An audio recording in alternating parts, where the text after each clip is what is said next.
I thought bringing my wife her favorite homemade meal on our anniversary would be the perfect surprise. But when I stepped into the gleaming marble lobby of her real estate empire, the digital directory did not list me as her husband. It listed me as her driver. When her staff laughed in my face and told me to use the service elevator, I realized the woman I had loved for 10 years was not just hiding me from her world. She was actively plotting to erase me. I stepped through those massive revolving glass doors of Sterling Real Estate Holdings, adjusting the grip on my insulated canvas bag. Inside was a roasted rosemary chicken garlic potatoes and a slice of the honey cake Caroline loved so much. Today was our 10th anniversary. We had promised each other no gifts this year because of the supposed tight budget at her company, but I thought a surprise lunch would be a nice gesture. I was a high school history teacher. I did not make corporate money, but I knew how to make my wife smile. At least I thought I did. The lobby was a cavern of cold, white marble and brushed steel. It smelled like expensive air fresheners and money. Men and women in tailored suits rushed past me, their leather shoes clicking sharply against the polished floor. I stood there in my tweed jacket and sensible loafers, feeling like I had wandered onto the wrong planet. But I squared my shoulders. I had every right to be here. I was the husband of the chief executive officer. I walked up to the sprawling semicircular reception desk. Behind it, a massive digital display spanned the entire wall, cycling through stock prices, company news, and a visitor directory. A young woman with a sharp blonde bob and a wireless headset sat behind the desk. Her name tag read Chloe. She was typing rapidly on a sleek keyboard, not bothering to look up as I approached. "Excuse me," I said, keeping my tone polite and friendly. "I am Tom Hayes. I am here to see Caroline Sterling." Chloe stopped typing. She looked at my tweed jacket. She looked at the canvas bag in my hand. Her perfectly plucked eyebrows drew together in a look of mild distaste. She tapped a glossy manicured finger against her screen. "Hayes?" She repeated, her voice dripping with the kind of forced politeness reserved for telemarketers. "Let me check the daily log." She scrolled for a moment, then let out a sharp, breathy snicker. It was not a professional sound. It was the sound of someone laughing at a private joke. "Right," Chloe said, leaning back in her ergonomic chair. "Mr. Hayes, you are supposed to take deliveries to the loading dock around the back of the building. We do not allow food couriers in the main lobby." I smiled, assuming it was a simple misunderstanding. "Oh no, I am not a courier. I am Caroline's husband. I am just bringing her a surprise lunch for our anniversary." Chloe did not smile back. Her eyes hardened. "Sir, I do not have time for jokes. The daily visitor log is very clear." She gestured vaguely toward the massive digital board behind her. I followed her hand, scanning the high-definition text. Under the heading Scheduled Appointments, my eyes locked onto a line of text that made the breath leave my lungs. It read, "Thomas Hayes, courier and driver for CEO." I stared at the glowing white letters. I read them again. Courier and driver, not husband, not family. Driver. "There has to be a mistake," I said, my voice tightening. "My wife is Caroline Sterling. We have been married for 10 years. Chloe sighed loudly, rolling her eyes. She pressed a button on her console.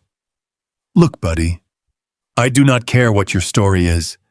Ms. Sterling's profile clearly states her marital status is single. She does not have a husband. She has a driver named Thomas Hayes who sometimes drops off her dry cleaning or runs errands. Now you can either take your little bag of food to the loading dock like a good courier, or I can call security and have you escorted off the property." The words felt like a physical blow. Single, my wife had listed herself as single to her own company. I felt a sudden hot flush of humiliation creep up my neck. 2 security guards in dark suits, noticing the escalating tension, began to drift toward the reception desk. Their hands rested near their utility belts. I did not back down. The anger was starting to override the shock. I placed the canvas bag firmly on the marble counter. "I am not going to the loading dock," I said, my voice low and steady. "And you do not need to call security. I will call her myself." I pulled my phone from my pocket. My hands were shaking slightly, but I found her private number and hit dial. Chloe watched me with a smirk, clearly enjoying the show. She crossed her arms, waiting for me to be humiliated further. The phone rang 3 times. Then the line clicked open. "Tom," Caroline answered. Her voice was sharp, impatient, the exact voice she used when she was negotiating hostile contracts. "I am in the middle of a very important strategy session." "What is it?" "I am standing in your lobby," I said. I did not bother trying to sound sweet. "I brought you lunch for our anniversary, but apparently I am not your husband. Your receptionist just told me you are single, and your massive digital directory has me listed as your driver." There was a dead, suffocating silence on the other end of the line. I could hear the faint sound of a pen dropping onto a glass table in her office. "You are downstairs," she hissed. The corporate command was gone, replaced by naked, frantic panic. "Right now, yes," I said, staring directly at Chloe, who was suddenly looking a little less confident. "And your security guards are about to throw me out, because they do not allow food couriers in the main lobby. Do not move," Caroline ordered, her voice trembling. "Do not say another word to anyone. I am coming down." She hung up. I lowered the phone and looked at Chloe. The smirk was entirely gone from her face. She uncrossed her arms and started typing nervously on her keyboard. I stood there, the heavy silence of the marble lobby pressing in on me. 100 questions raced through my mind. Why would she hide our marriage? Why would she humiliate me like this? We lived in a normal suburban house. We went to church every Sunday. We shared a bank account. How could she possibly pretend I did not exist in her professional life? A soft chime echoed through the lobby as the private executive elevator doors slid open. Caroline stepped out. She looked stunning as always. She wore a tailored charcoal pantsuit that probably cost more than my car. Her dark hair was pulled back into a severe, elegant knot. But her face was pale, and her eyes darted frantically around the lobby, landing on me like I was a bomb about to go off. She did not walk toward me with the open arms of a wife happy to see her husband. She marched toward me with the grim determination of a soldier neutralizing a threat. "Tom," she said through gritted teeth, stopping a foot away from me. She did not lean in for a kiss. She did not even look at the anniversary lunch sitting on the counter. She grabbed my upper arm, her manicured nails digging painfully into my bicep through my jacket. "Caroline, what on earth is going on?" I asked, pulling my arm out of her grip. "Why does that board say I am your driver?" "Keep your voice down," she whispered fiercely, glancing over her shoulder. Several employees were watching us with blatant curiosity. She grabbed my arm again, even harder this time, and began physically pulling me away from the desk toward the revolving doors. "I am not keeping my voice down," I said, resisting her pull. "Your receptionist just told me you are single. You erased our marriage, Caroline." "It is a security measure," she hissed, forcing a tight plastic smile for the benefit of the onlookers, while her eyes shot daggers at me. "You do not understand corporate safety protocols, Tom. High-profile executives are targets. We cannot have our families listed publicly. It makes you a target for extortion. Listing you as a driver is a blind. It is for your own protection." I stared at her. It was the most absurd, insulting lie I had ever heard. "My protection," I demanded. "Since when do you need to protect me from real estate investors? And why does your own staff think you are single?" If it is just a public directory blind, why does your receptionist not know who I am? Caroline tightened her grip. She was practically shoving me toward the exit now. Her desperation was palpable. Chloe is new. She is an idiot. I will have her fired. Please, Tom, you are causing a scene. You are embarrassing me in front of my entire staff. I have a board meeting with major investors in 5 minutes. You need to leave. Now. I brought you lunch, I said, pointing back to the counter. It is our anniversary. I do not care about the lunch. She snapped, her voice cruel and dismissive. I do not have time for this childish suburban fantasy right now. Go home. We reached the revolving doors. She literally pushed me into the glass compartment. I stumbled forward, forced out into the humid city air. I spun around, stepping back toward the glass. I watched Caroline march back to the elevators, not looking back once. She stopped at the reception desk, grabbed my canvas lunch bag, and unceremoniously dropped it into the large silver trash can beside the desk. Then she stepped onto the executive elevator and disappeared. I stood on the sidewalk, completely stunned. The sounds of traffic and city life rushed back in, but I felt totally numb. The woman I had loved and supported for 10 years had just treated me like a stray dog. I began to walk blindly down the street, my mind trying to process the magnitude of the lie.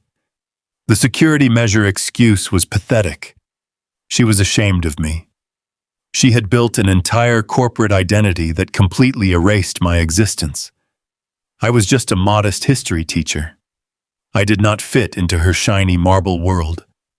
I stopped at the corner, waiting for the crosswalk light to change. My chest felt hollow.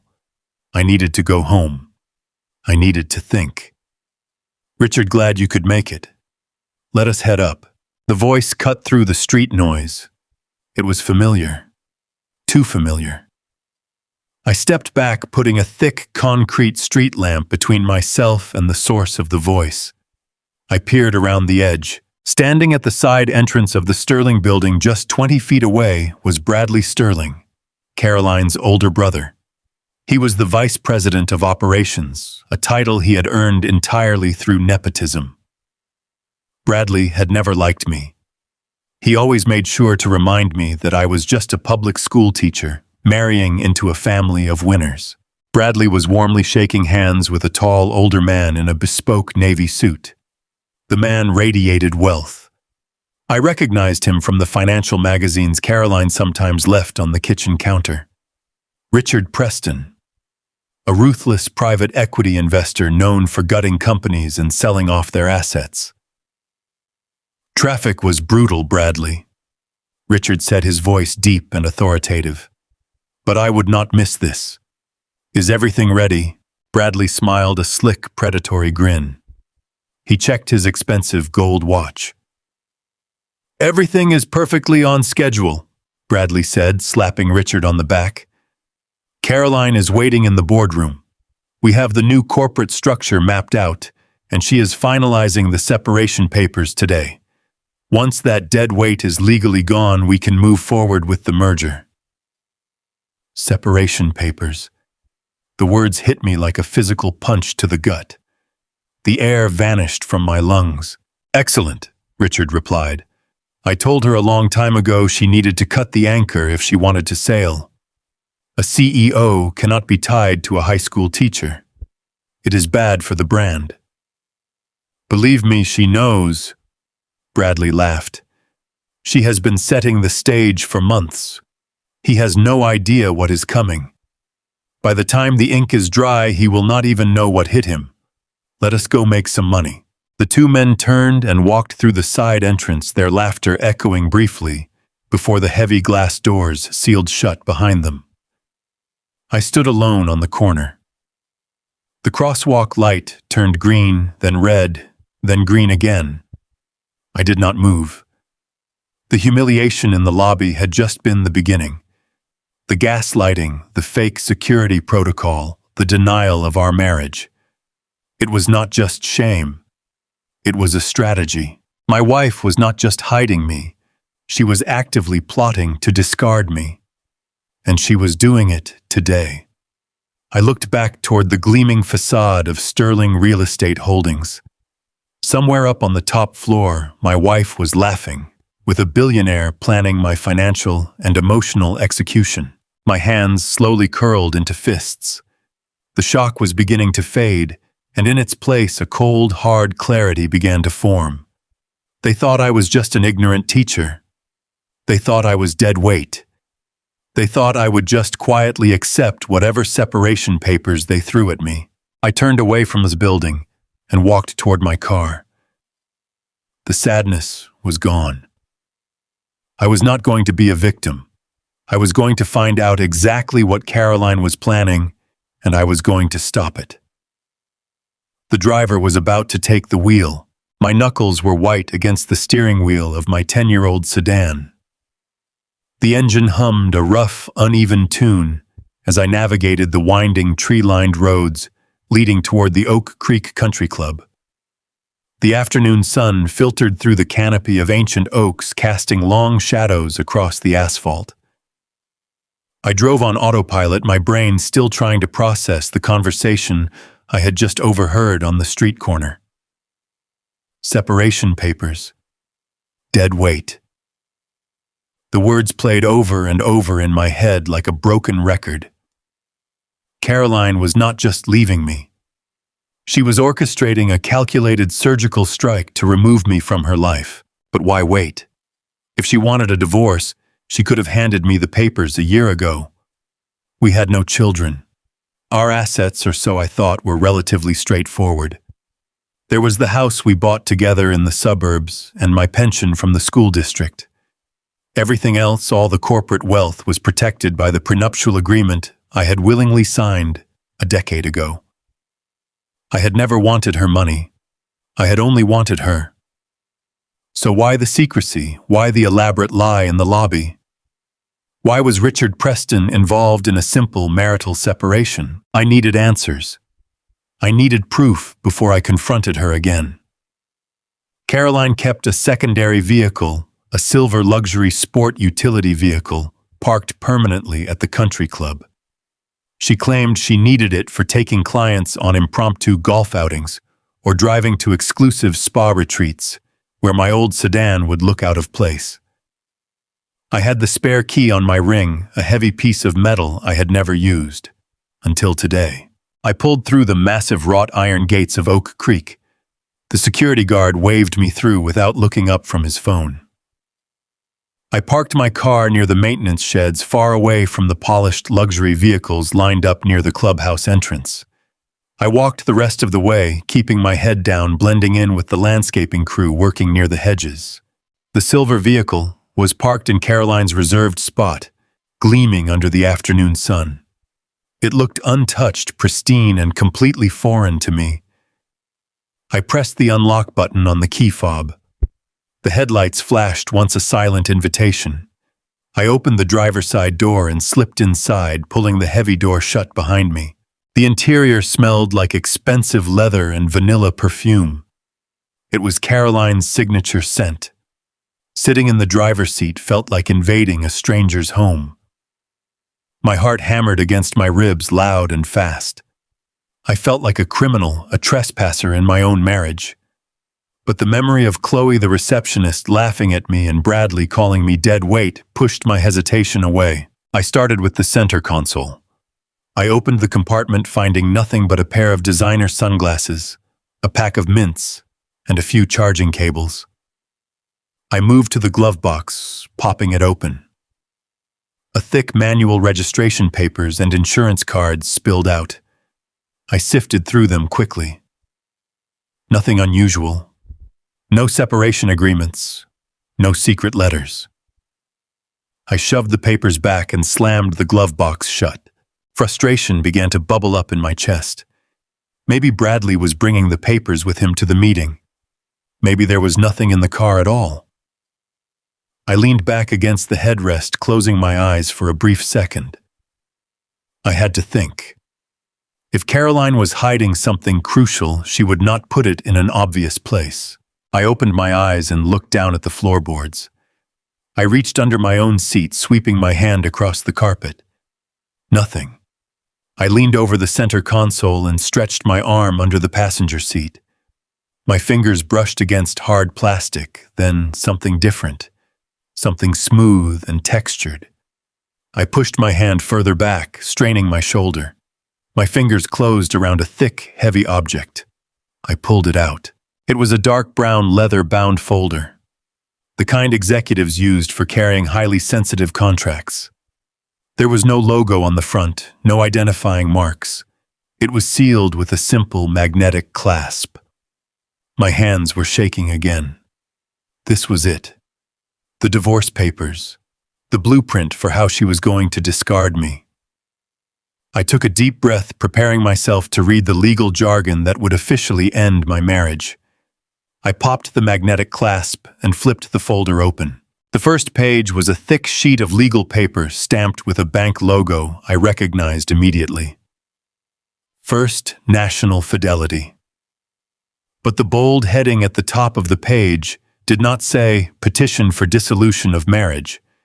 It said Commercial Line of Credit Agreement and Personal Guarantee. I frowned my eyes, scanning the dense blocks of text. I was not a financial expert, but I knew enough to understand the basic terms. The document outlined a loan for $4 million. The funds were designated for the acquisition and renovation of the Riverfront Commercial Park. I knew about that project. Caroline had complained about it for months. It was a massive failure, a money pit that was draining her company's liquid assets. The city had found structural issues with the foundation, and the property was essentially worthless. Why was she taking out a $4 million loan for a dead project? I turned to the second page, tracing the lines of text with my index finger. The loan was structured uniquely. It was not backed by the assets of Sterling Real Estate Holdings. It was a personal guarantee. The bank was issuing the money based on private collateral. I flipped to the third page, the collateral declaration schedule. I read the first item on the list. My stomach dropped into my shoes. Item 1. The primary residential property located on Elm Street. Our house. The house we had bought together, the one we had spent 3 years renovating. It was listed as the primary asset securing the $4 million debt. Item 2. The State Teachers Retirement System pension account belonging to Thomas Hayes. My pension. The money I had worked for over 15 years, the foundation of my entire future, was listed as secondary collateral. A cold sweat broke out across my forehead.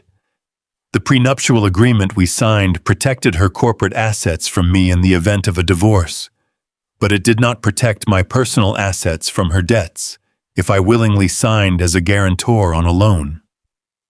I flipped frantically to the final page, the signature block.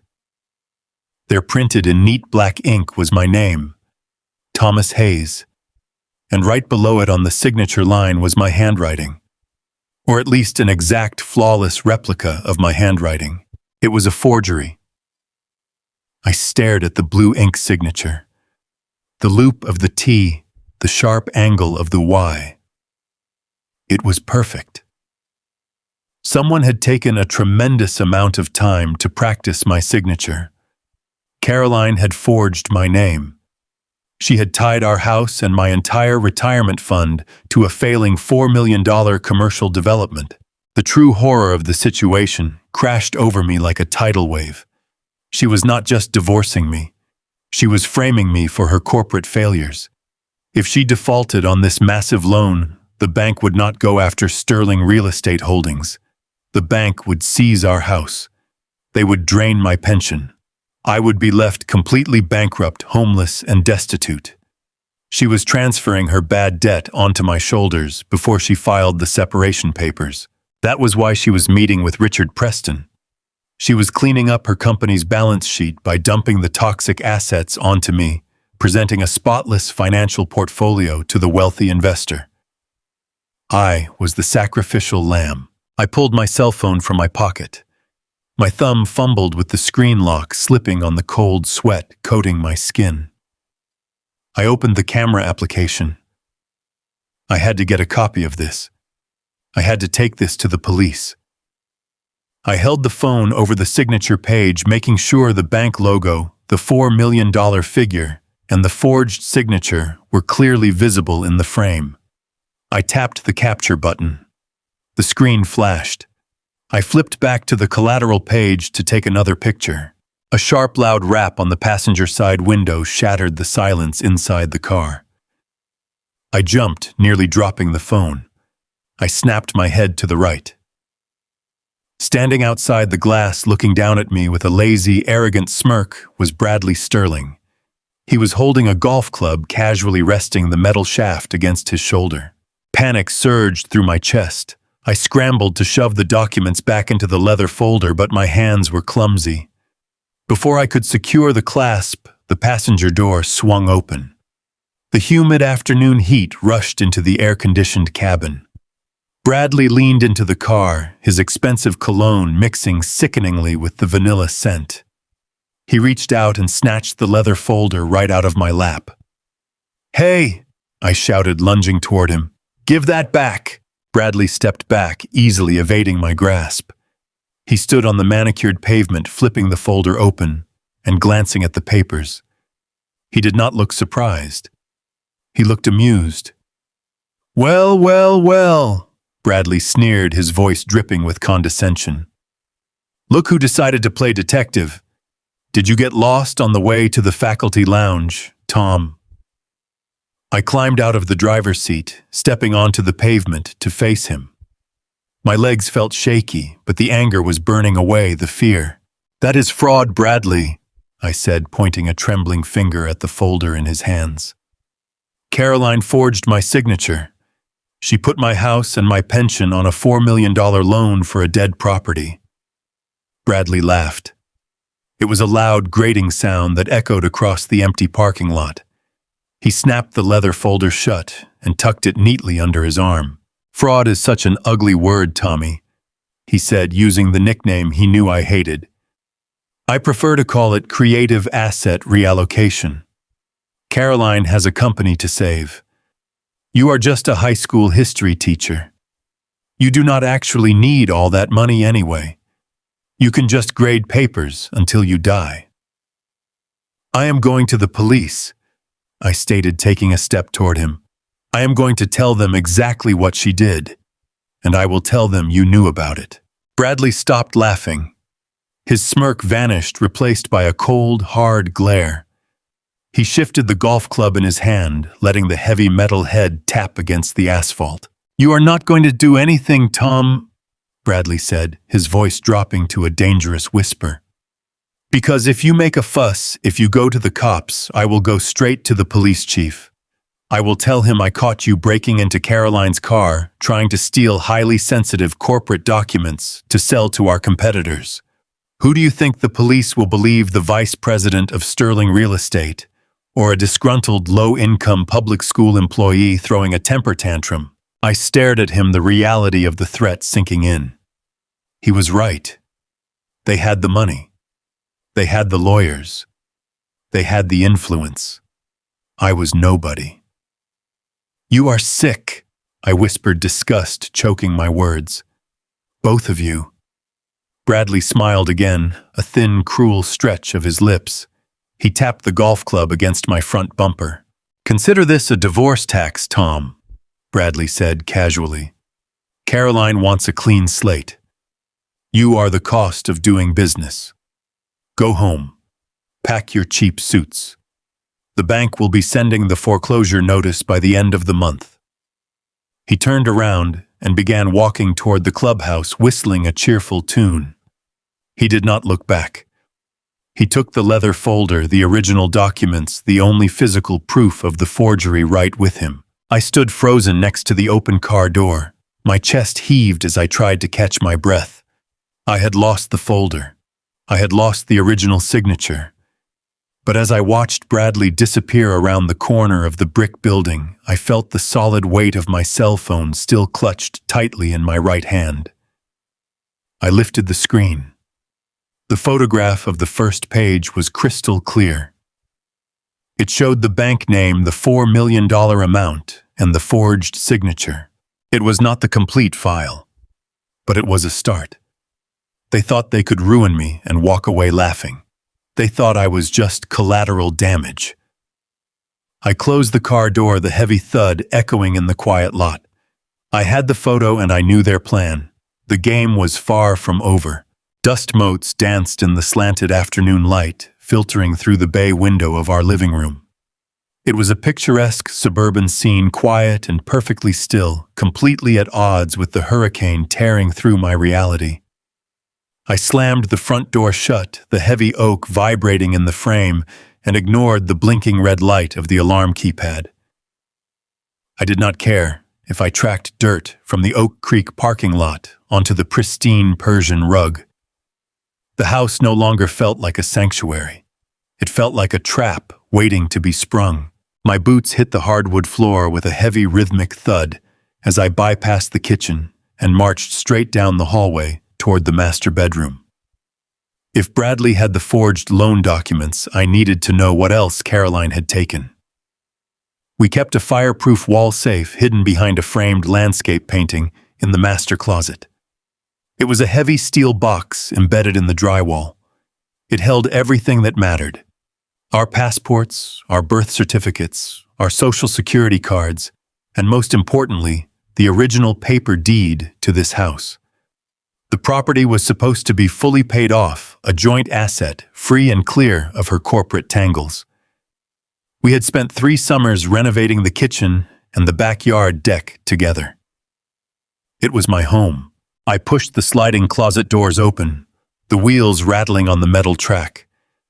I yanked the heavy oil painting off its hook, dropping it carelessly onto the plush carpet. The metal keypad of the safe stared back at me, a cold, gray square in the shadows of the closet.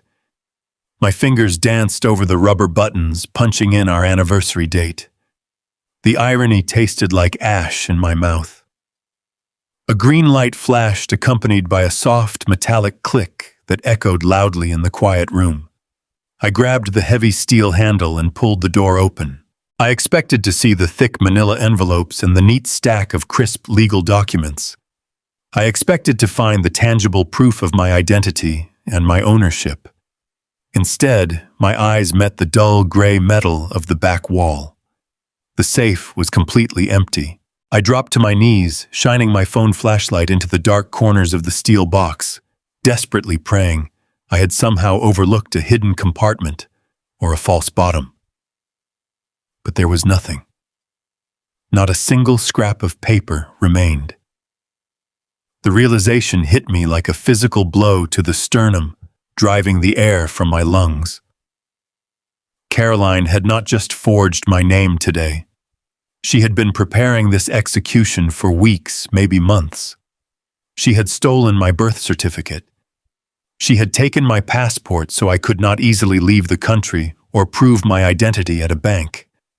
She had absconded with the deed to our home to ensure I had no physical proof of ownership when the foreclosure notices arrived. I was entirely exposed, a ghost in my own life, stripped of my assets and my identity. I sat back on my heels, the silence of the empty closet pressing heavily against my eardrums. I needed to call Dave. He was my old college roommate and a brilliant forensic accountant. He would know what to do about the missing deed and the fraudulent line of credit. I reached into my jacket pocket, my thumb hovering over his contact name on my phone screen. Then the metallic scrape of a key sliding into the front door deadbolt echoed down the hallway. My blood ran cold. The phone nearly slipped from my sweaty palm. Caroline was supposed to be in a board meeting all afternoon. She never came home before 7 o'clock on a weekday. She lived for the office. And Bradley was at the country club, gloating over his stolen folder. I scrambled to my feet, my mind racing through terrible scenarios. If she found me here standing in the closet staring into an empty safe, she would know I was onto her. She would realize her blindside attack had failed. She would accelerate her timeline, calling her lawyers to freeze our joint accounts, before I could gather any real, actionable evidence to defend myself. The heavy oak front door groaned open, followed by the distinct sound of expensive heels clicking onto the entryway tile. I needed to move, and I needed to move right now. I darted out of the master bedroom, my stocking feet sliding frantically against the polished wood floor. The guest bedroom was too far down the hall. The open-plan kitchen offered absolutely no cover. My only option was the small, windowless home office tucked beneath the main staircase just off the living area. I threw myself into the narrow room, pulling the door shut, just as a second set of footsteps entered the house. A heavy, masculine tread. I left the door cracked a fraction of an inch, pressing my face against the narrow sliver of empty space. The office was pitch black, a tiny cramped box filled with old history textbooks, grading papers, and a broken printer. My own breathing sounded deafening in the enclosed space. I clamped a hand over my mouth, pressing my back against the wall, trying to slow the frantic hammering of my heart. Through the narrow crack, my line of sight fell directly onto the velvet sofa in the center of the living room. Caroline walked into view. She had removed her tailored suit jacket, her silk blouse clinging to her shoulders. She looked relaxed, triumphant, and entirely different from the panicked, desperate woman who had shoved me out of the marble lobby just an hour ago. A moment later, Richard Preston walked into the frame. He was holding a bottle of our expensive vintage wine, the specific bottle I had bought and saved for our 10-year anniversary celebration, along with 2 crystal glasses from the dining room cabinet. He set the glasses on the glass coffee table and wrapped his arms around my wife from behind, pulling her flush against his chest. Caroline leaned back into his embrace, tilting her head to grant him access to her neck. He kissed her deeply, a slow, possessive, confident gesture that made my stomach churn with violent nausea. The affair was not a suspicion anymore. It was not a rumor. It was a vivid, undeniable reality playing out right in front of me in my own living room on my own furniture. "You were brilliant today," Richard murmured, his deep, resonant voice carrying clearly through the quiet, echoing house. "The board ate out of the palm of your hand. That speech about community trust and corporate responsibility was an absolute masterpiece of fiction. I almost believed you cared about the neighborhood." Carolyn laughed, a light, melodic, carefree sound I had not heard from her in over a year. She turned in his arms, resting her hands casually on the lapels of his custom navy suit. "They are old men, Richard. They want to believe in the noble businesswoman protecting her legacy. They have absolutely no idea what the books actually look like behind closed doors." Richard picked up the bottle and poured the dark red wine into the crystal glasses, handing one to her. "So the toxic assets are fully isolated. There is no bleed over into the main accounts." "Completely isolated," Caroline replied, taking a delicate sip of the stolen anniversary wine. "The riverfront commercial park is officially walled off from Sterling Real Estate Holdings. I moved the final shell company pieces this morning before the lobby incident. The company balance sheet is completely spotless. We are holding only prime cash-flowing properties. The clean assets are ready for the merger with your firm." "And the $4 million hole?" Richard asked, his tone dropping the romantic playfulness and turning strictly business. "The bank is not just going to write off a failed development of that size. Structural foundation issues destroy property values entirely. They will come looking for the primary guarantor the second the first payment is missed." My grip tightened painfully on the wooden doorframe. This was the moment. This was the confession I needed to save my own life. I pulled my cell phone from my pocket, my thumb shaking as I navigated the screen. I silently activated the voice recorder application, praying the tiny microphone would pick up their voices through the crack in the door. The screen displayed a red recording timer counting upward. 1 second, 2 seconds, 3 seconds. Carolyn smiled, swirling the dark wine in her glass. It was a cold, calculated, predatory expression that chilled me to the bone. Let them look. The loan is secured entirely by private, non-corporate collateral. First National Fidelity will issue a formal default notice by the end of the month. When they do, they will seize this house to cover the primary balance. Then they will drain the secondary collateral account to cover the remaining debt. The secondary collateral being your husband's public school teacher pension. Richard clarified, raising an eyebrow. He did not sound horrified by the destruction of an innocent man. He sounded mildly impressed by the sheer efficiency of the theft. Exactly, Caroline said smoothly, taking another sip. Tom is the sole guarantor on paper. The bank will liquidate everything he owns to satisfy the debt. Sterling Real Estate will not lose a single dime. Our stock valuation will remain untouched, and your private equity firm absorbs a debt-free, highly profitable company. Richard took a slow sip of his wine, his eyes scanning the living room, lingering on the expensive art pieces and the imported rugs that my stolen pension would soon pay for. It is a ruthless strategy, Caroline. I will give you that.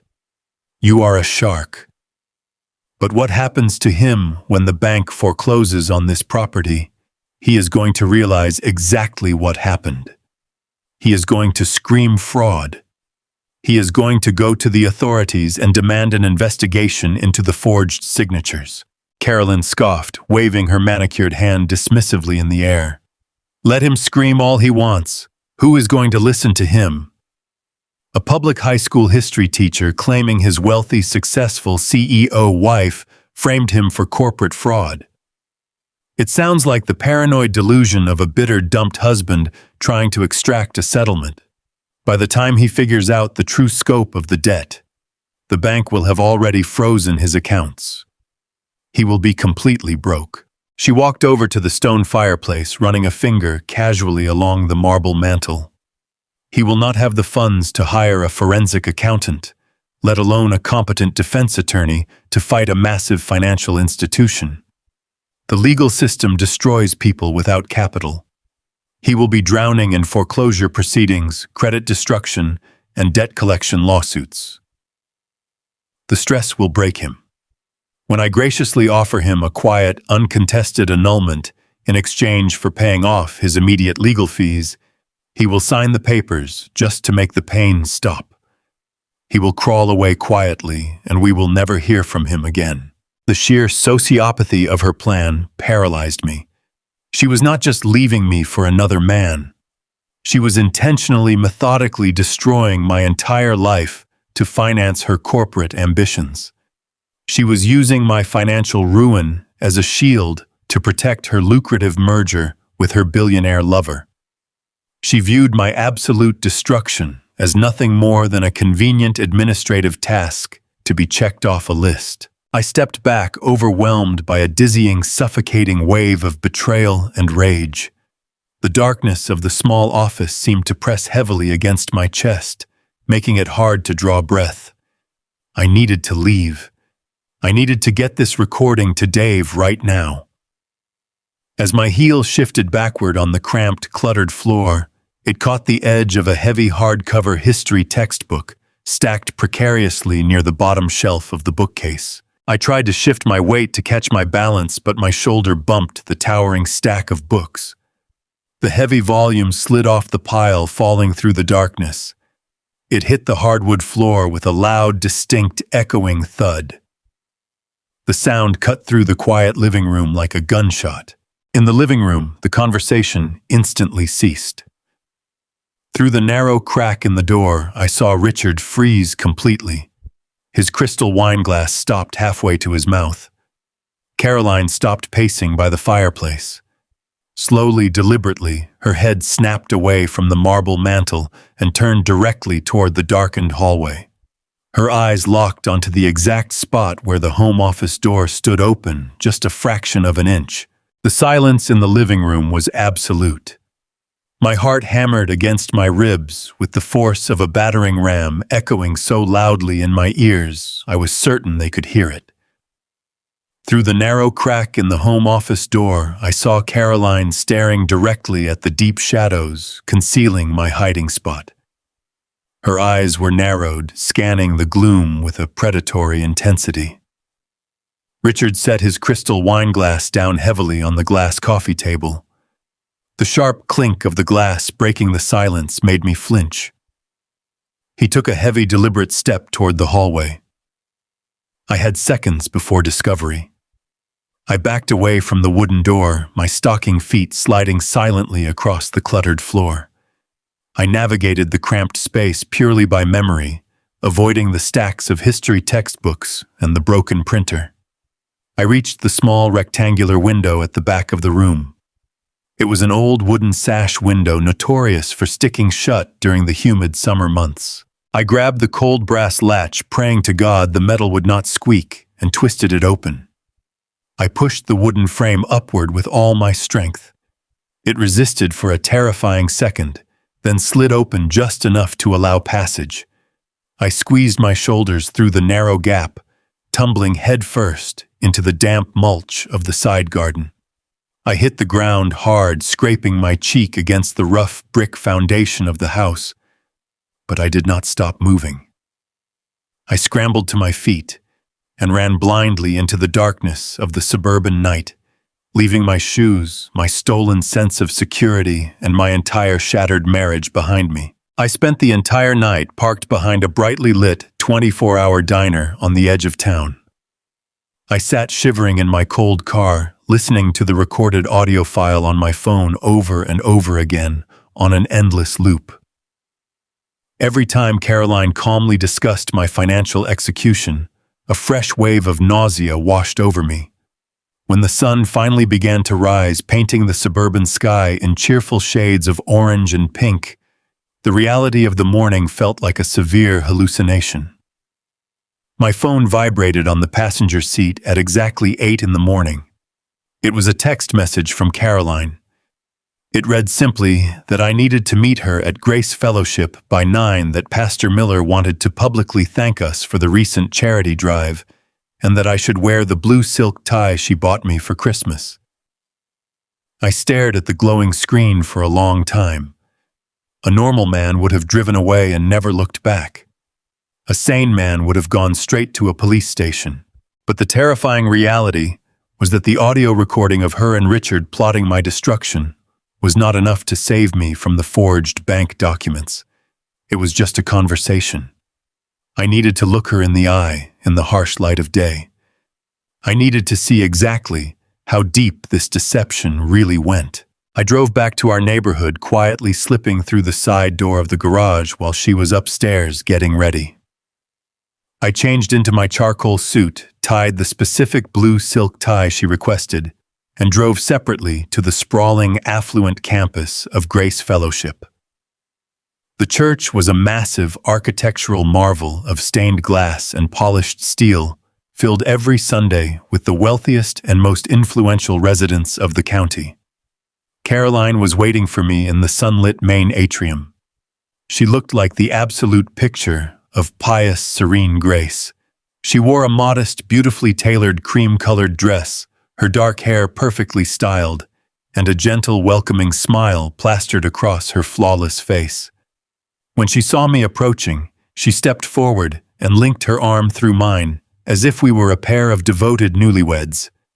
She squeezed my bicep affectionately, greeting the passing congregants with warm, practiced enthusiasm. I felt physically sick as her skin touched my sleeve.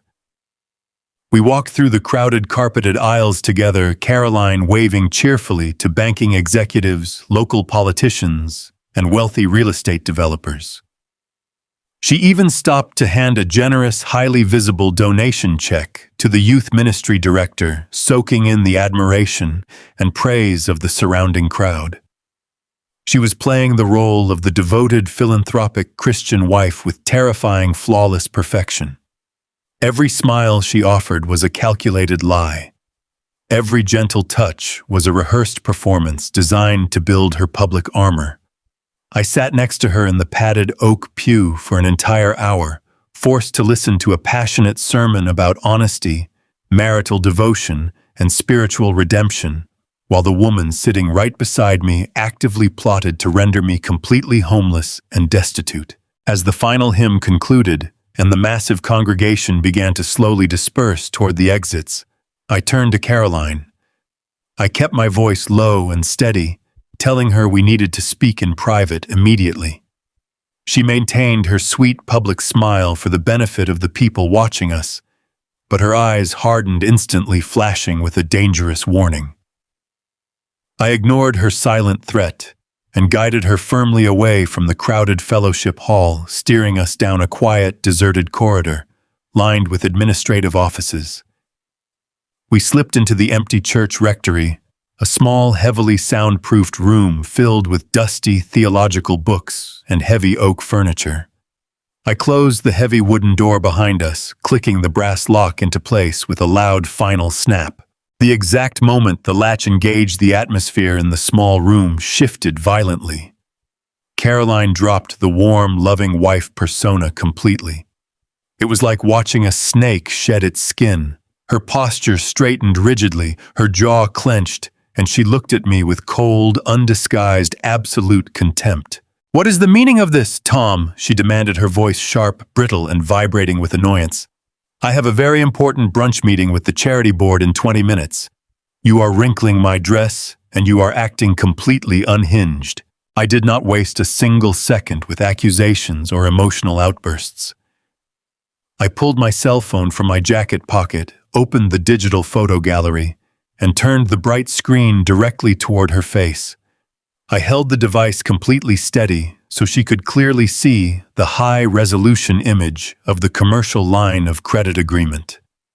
I watched her eyes track the $4 million total printed at the top of the page. I watched her read the listed collateral, and I watched her stare at the flawless forged signature of Thomas Hayes resting on the bottom line. "I went to the country club yesterday afternoon," I said, my voice dropping to a dangerously quiet register. "I used my spare key, and I looked inside your secondary car. I found the hidden leather folder before your brother Bradley showed up and took it away from me. I know exactly what you did, Caroline. I know all about the riverfront commercial park failure. I know you tied our house and my entire teaching pension to a dead, worthless property, and I know you forged my name to do it." Caroline stared at the glowing screen of my phone for a long, heavy moment. I expected to see shock. I expected a desperate, panicked denial, or perhaps a tearful breakdown as she realized she was caught. Instead, she let out a short, dismissive, incredibly bored sigh. She reached into her expensive designer handbag, pulled out a small, gold, compact mirror, and casually checked her lipstick in the dim light of the rectory. "Bradley called me last night and told me you were snooping around the parking lot, like a common thief," she said smoothly, snapping the compact shut with a sharp click. "I told him to properly secure the documents, but he mentioned you might have managed to take a quick picture on your cheap little phone. I see he was absolutely right." "That is your entire response?" I asked, my voice rising in profound disbelief. "You just committed federal wire fraud. You stole my identity. You are trying to completely bankrupt me to save your failing company and run off with Richard Preston.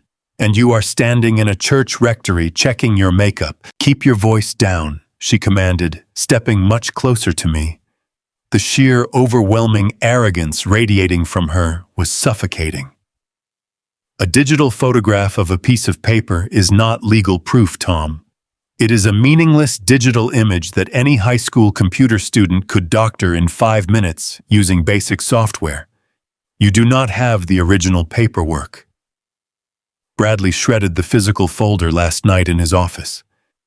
The only valid, legally binding copy that exists in the world right now is securely locked inside the First National Fidelity Bank vault, properly signed and fully verified. "I will go straight to the police," I countered firmly, refusing to back down from her piercing stare. "I will walk into the precinct today. I will take this picture to the authorities and tell them exactly what you did. I will demand a full handwriting analysis on the bank vault copy. I will tell them about your affair, and I will blow your entire lucrative merger with Richard Preston completely out of the water." Caroline did not flinch. She did not blink. She simply smiled. It was a terrifying, hollow, soulless expression that made my blood run cold. "Go right ahead," she whispered, stepping so incredibly close to me that I could smell the strong vanilla perfume radiating from her neck. "Walk into the police station and tell them your little story. But the very second you do, I will make a single immediate phone call to the superintendent of your school district. I will file a formal, highly detailed human resources complaint. I will tell them that my husband has become increasingly violent, erratic, and deeply unstable.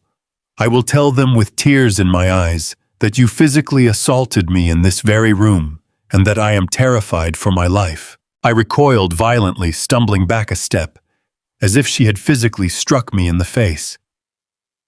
"You would not dare do that," I gasped. "Nobody in the world would ever believe that. I have never laid a single finger on you in 10 years of marriage, and everyone at my school knows my character. It does not matter if they actually believe it." "Tom," she replied, her voice perfectly smooth and dripping with venomous logic. "You are a male public high school teacher. In today's social climate, a mere accusation of severe domestic abuse is an immediate permanent career death sentence. They will suspend your teaching license by the end of the business day. They will freeze your pension immediately, pending a lengthy public investigation. Your teachers' union will drop you instantly to avoid the massive public relations nightmare. You will lose your income, your flawless reputation, and your entire future before the local police even begin to look into a blurry photograph of a bank document. You will be a monster in the eyes of the community." I stared at her, completely paralyzed by the sheer cruelty of her strategy. The trap she had built was perfectly, flawlessly constructed. She had weaponized my morality and my chosen career against my very survival. She reached into her expensive leather handbag one more time and produced a thick, neatly folded stack of heavy legal papers. She stepped forward and slapped the documents hard against my chest, forcing me to bring my hands up and catch them before they hit the wooden floor. "This is a post-nuptial agreement," she stated coldly, her eyes locking onto mine with absolute authority. "It permanently relinquishes your rights to all of our shared bank accounts, our mutual investment portfolios, and every single ounce of equity in the house we share. You have exactly until Friday afternoon to sign the final page, have it properly notarized, and leave your house keys on the kitchen counter. If you sign it quietly, I will let you walk away with whatever tiny shred of dignity you have left. If you fight me or if you show that pathetic photograph to a single soul, I will completely destroy your career, ruin your name, and make sure you spend the next 10 years of your miserable life drowning in legal fees you cannot possibly afford." She turned around with perfect, elegant grace and unlocked the heavy wooden door of the rectory. She looked back at me over her shoulder one last time, her pious, gentle, loving smile returning effortlessly to her face like a well-worn mask.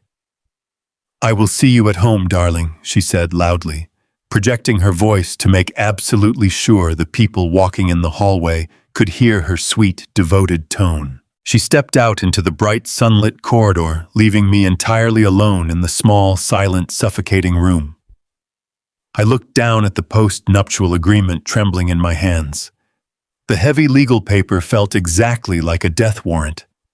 The digital photograph on my phone was completely useless against a powerful woman willing to destroy my entire reputation with a fabricated abuse charge. I was completely cornered, trapped in a cage of her making. A cell phone picture was not going to be enough to save my life. I needed absolute, irrefutable, undeniable legal proof of her crimes, and I only had 5 short days to find it before she took everything I had ever worked for. The rain was coming down in heavy sheets by the time I reached the industrial park on the outskirts of the city. It was a bleak collection of concrete warehouses and fading brick buildings, completely hidden from the polished corporate world Caroline inhabited. My car tires hissed against the wet asphalt as I navigated the flooded potholes looking for Unit 4. The heavy gloom of the Monday afternoon matched the crushing weight sitting perfectly square in the center of my chest. I had exactly 4 days until Friday. 4 days until my wife expected me to sign away my entire life or face a fabricated abuse charge that would destroy my teaching career. I parked near a rusted chain-link fence and ran through the downpour toward a heavy metal door with the words, "David Vance, Accounting," stenciled on the frosted glass. I did not bother knocking. I pushed the door open and stepped into the dry, dusty air of the office. Dave and I had shared a tiny dorm room back in college. While I was burying my nose in history books, he was building complex financial models for fun. Today, he was a certified forensic accountant who made his living untangling messy corporate divorces and tracking down hidden assets for wealthy clients. His office looked exactly like a tornado had touched down inside a paper recycling plant. Stacks of manila folders covered every available surface. 3 massive computer monitors dominated his large wooden desk, illuminating his tired face in a pale blue glow. He looked up from his keyboard, pushing his thick glasses up the bridge of his nose. He took one look at my dripping wetsuit and the terrified expression on my face and immediately stood up. He walked over to the front door, turned the deadbolt, and flipped the open sign to closed. I sat down in the uncomfortable leather guest chair and placed my cell phone on his desk. I opened the digital photo gallery and brought up the picture of the forged loan document.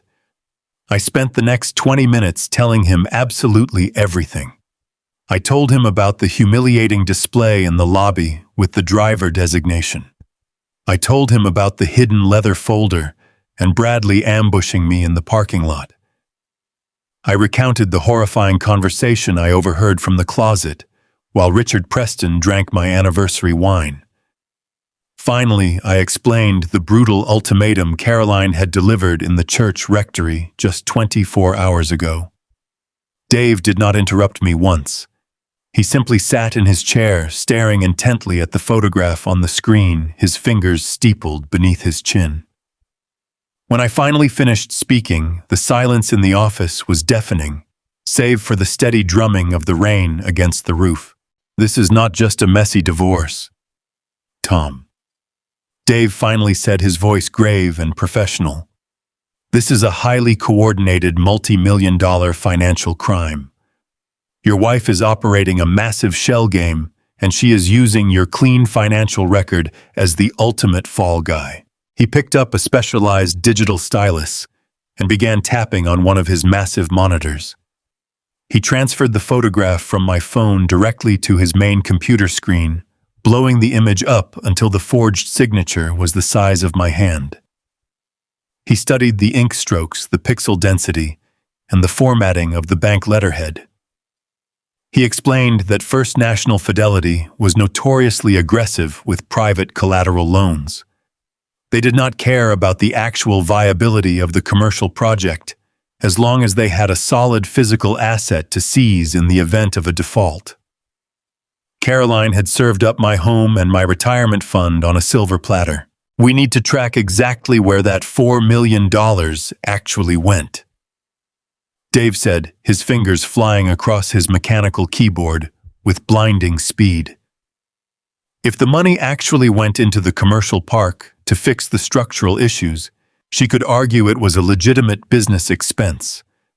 But based on what you heard her tell Preston, I am willing to bet that development site has not seen a single dime of this cash. I leaned forward, resting my elbows on the cluttered desk, watching the screens flash with lines of code and dense public record databases. Dave tapped into the county property registry, pulling up the ownership history of the riverfront commercial park. He cross-referenced the holding company listed on the loan document against state tax filings. For the next hour, the only sounds in the room were the clicking of the keyboard and Dave muttering strings of numbers under his breath. I watched him pull up corporate registration forms, digging through layers of anonymous limited liability companies designed specifically to obscure the true owner. Suddenly, Dave stopped typing, He leaned back in his chair, letting out a long, slow whistle. "She did not put the money into the property," Tom Dave said, pointing a pen at the middle monitor. "She used the commercial park as a completely empty front to justify the massive loan. The bank disbursed the $4 million directly to a holding company called Sterling Riverfront Associates. But the money did not stay there. Less than 24 hours after the funds cleared, she initiated a wire transfer to move the entire balance." "Where did it go?" I asked, my stomach tying itself into a tight knot. Dave brought up a new screen displaying a tax-exempt registration document. "It went right into the primary checking account of the Grace Fellowship Community Relief Fund." Dave replied, his voice tinged with absolute disgust. "The exact same church charity she chairs, the one she was collecting donations for yesterday morning. She washed the dirty bank loan straight through a tax-exempt religious organization. The Revenue Service rarely audits massive church funds unless they have a specific reason to look. She used the congregation as a money laundering machine to clean the funds and obscure the paper trail." My mind flashed back to Caroline standing in the church atrium, handing that large donation check to the youth minister while everyone applauded her generosity. The sheer scale of her hypocrisy was staggering. She was stealing millions and hiding it behind the cross. But it does not stop there. Dave continued, his fingers moving across the keys again. "She cannot leave $4 million sitting in a church charity account. The board would eventually notice the discrepancy during an annual audit. She had to move it again." He ran a specialized tracing program designed to follow international wire routes. We sat in tense silence, watching a progress bar slowly fill across the screen. When it finally pinged, a complex flowchart appeared. Dave pointed to the final destination box at the very edge of the screen. "There it is," Dave whispered. "She authorized a secondary wire transfer from the Grace Fellowship Fund directly into a private offshore trust located in the Cayman Islands. The trust is completely shielded from United States tax authorities and standard divorce proceedings. She drained the bank, transferred the toxic debt to your name, and hid the actual cash in a tropical fortress where nobody can touch it. When she merges with Richard Preston, her books will look completely spotless because the $4 million simply vanished into thin air." I buried my face in my hands, feeling a wave of absolute despair wash over me.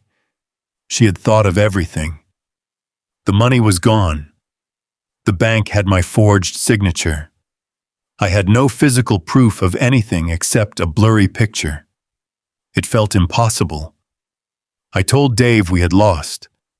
I told him I should just sign the post-nuptial agreement on Friday and beg her not to destroy my teaching career. At least then, I could try to start over with nothing. Dave slammed his hand flat on the desk, making the coffee cups rattle. "Look at the screen, Tom," he ordered, his voice sharp and commanding. "Look at the photograph again. Stop acting like a victim and look at the evidence." I raised my head and stared at the enlarged image of the loan document. I did not know what he wanted me to see. It was just legal jargon and my fake signature. "Look at the bottom left corner," Dave instructed, highlighting a specific section of the document with his mouse cursor. "Look at the blue ink stamp right next to the signature line. The bank requires a certified notary public to verify the identity of the person signing a document of this magnitude. Caroline could not just sign your name and mail it in. She needed a notary stamp to make it legally binding." I squinted at the blue circular seal. The ink was slightly smudged, but the text was legible. It read, "State of New York Notary Public," and below that was a name, Robert Evans. She found a corrupt notary, I guessed, feeling the hope slip away again. Someone she paid off to stamp the document without me being present in the room. Dave shook his head, a slow, fierce grin spreading across his face. "No, she did not pay anyone off. She is way too careful to leave a living witness who could testify against her later." She did something much more arrogant. Dave opened a new tab on his browser and navigated directly to the State Department of Licensing database. He typed the name Robert Evans into the search bar, along with the specific license number visible on the blue stamp. He hit enter and a profile page loaded. He turned the monitor slightly so I could see the screen clearly. Robert Evans was a senior paralegal at a prominent downtown law firm. Dave explained, tracing the lines of text on the screen. He was a fully licensed notary public with a spotless record. But there is a massive problem with Caroline using his stamp on a document dated 3 weeks ago. Dave clicked a link that redirected us to an online obituary archive. The page displayed a smiling photograph of an older gentleman. The name at the top was Robert Evans. Robert Evans died of a massive heart attack exactly 6 months ago, Dave said, leaning back and crossing his arms over his chest. Your wife somehow got her hands on the physical notary stamp of a deceased man. She thought she was being brilliant by using a dead guy who could never be questioned or deposed by a lawyer. She forged the signature and she forged the notary verification to bypass the bank security protocols. I stared at the obituary, my mind struggling to process the magnitude of the mistake. She messed up, I whispered, the realization finally sinking in. She used a dead man to steal my life. This is the proof. This proves the entire document is a complete fabrication. We have her, Dave. We can take this right to the authorities. We can show them the obituary and the date on the loan. The federal agents will arrest her for wire fraud and forgery. I reached for my phone, ready to call the police right then and there. But Dave reached out and grabbed my wrist, stopping me cold. The triumphant grin faded from his face, replaced by a grim, sobering reality. You cannot go to the police, Tom. Dave warned, his grip tight on my arm. You cannot go to the authorities, and you cannot tell the bank. Not yet. Why not? I demanded, pulling my arm away. This is absolute proof of a federal crime. She is going to completely ruin me on Friday. Because of how the legal system actually works in the real world, Dave explained, his voice dropping to a serious whisper. If you walk into a federal building today and report a $4 million wire fraud, the government will immediately launch a massive investigation. They will freeze every single asset connected to Caroline, to Sterling Real Estate, and to you. It will take them months, possibly years, to untangle the offshore accounts and prove she was the one who actually stamped that paper. I still did not understand the problem. Let them investigate, I argued. Let them freeze it all. I just want my name cleared. Dave sighed, rubbing his tired eyes behind his thick glasses. Tom, listen to me very carefully. First National Fidelity is not a charity. They hold a legally registered lien against your house and your pension based on that document. If the government freezes the assets, the bank is going to panic. They are going to immediately initiate foreclosure proceedings to protect their investment before the government seizes the properties. The bank will take your house and drain your pension next month while you are waiting for the agents to finish their paperwork in 3 years. You will be completely homeless, fighting a massive corporate legal team from the street. The crushing reality settled over me, replacing the brief surge of victory with a heavy, suffocating dread. The justice system was too slow. The bank was too fast. The proof of the crime was not enough to save my home or my immediate future. Even if I won in the end, I would lose everything in the process. Then what do we do? I asked, my voice trembling slightly. If I cannot go to the police and I cannot sign her post-nuptial agreement, how do I survive Friday? We cannot rely on the authorities to fix this, Dave said, turning back to his glowing monitors. We have to force Caroline to willingly contact the bank and completely cancel the line of credit herself. She has to be the one to remove your name and release the collateral. She will never do that, I said, shaking my head. She would rather destroy me. She will do it if she has absolutely no other choice, Dave replied, his eyes locking onto mine with fierce determination. We have the proof that she committed a massive federal crime. We know she used the church to launder the money. We know she used a dead man to forge the documents. Right now she thinks she holds all the cards because she has a fake abuse allegation ready to deploy against you. We have to take her leverage away and trap her in a corner where the only way she can save herself from federal prison is to give you your life back. A new plan began to take shape in the dusty air of the small office. We could not just defend ourselves anymore. We had to go on the absolute offensive. We had to find the weakest link in her armor. Who else knows about the offshore trust? Dave asked, pulling up the corporate registry again. Who actually helped her move the money through the church? She could not have done the technical transfers alone without leaving a digital footprint in the accounting software. She had an accomplice inside the company. I thought back to the parking lot at the country club. I remembered the arrogant smirk on Bradley Sterling as he snatched the leather folder out of my hands. I remembered him mocking my teacher salary and calling the theft a simple divorce tax. Bradley had the original documents.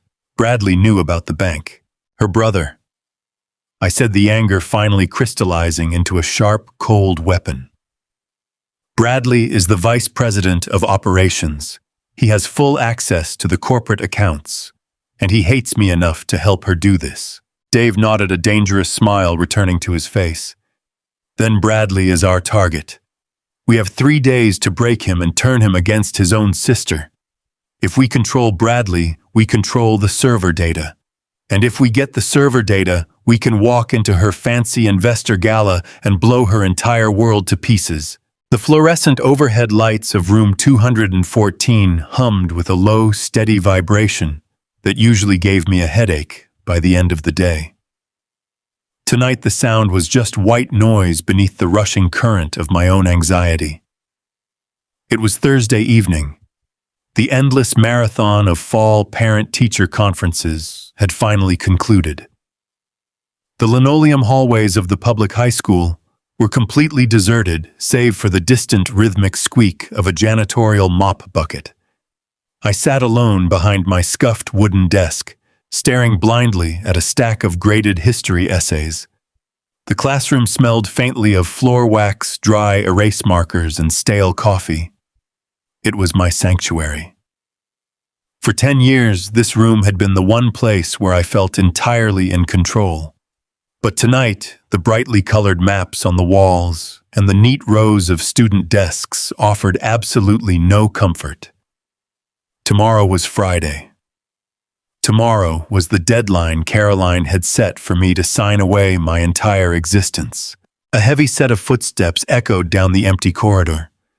The sound was wrong. It was not the soft shuffle of a tired custodian or the squeaky sneakers of a lingering student. It was the sharp, confident crack of expensive leather dress shoes hitting the polished tile. The footsteps stopped directly outside my classroom. A tall shadow fell across the frosted glass window of the wooden door.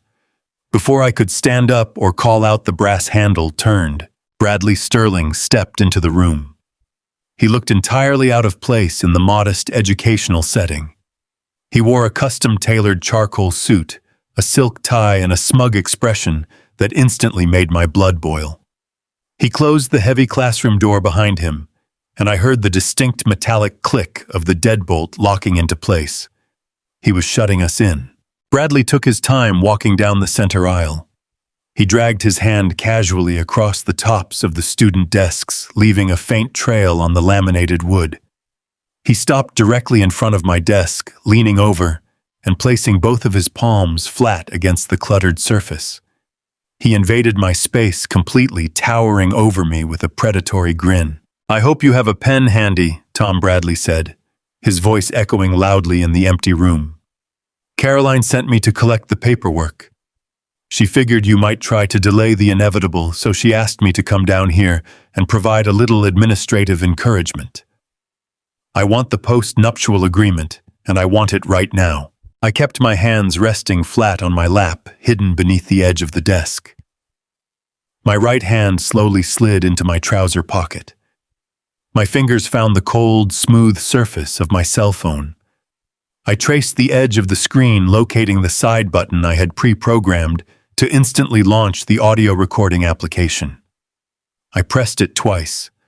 A tiny vibration against my thigh confirmed the microphone was live. "I do not have the papers with me, Bradley," I said, forcing my voice to sound small and defeated. "I left them at the house. I just need a little more time to read through the clauses." Bradley laughed, a harsh, grating sound that bounced off the cinder block walls. "You do not need time to read anything, you pathetic loser. You just need to sign your name on the dotted line. You have absolutely no leverage. Caroline has the abuse complaint completely typed up and ready to send to your superintendent. The local police chief plays golf with our father every Sunday. You are entirely boxed in." I looked down at the desk, playing the part of the broken man. I let my shoulders slump. I needed him to feel utterly superior. I needed his massive ego to take the wheel.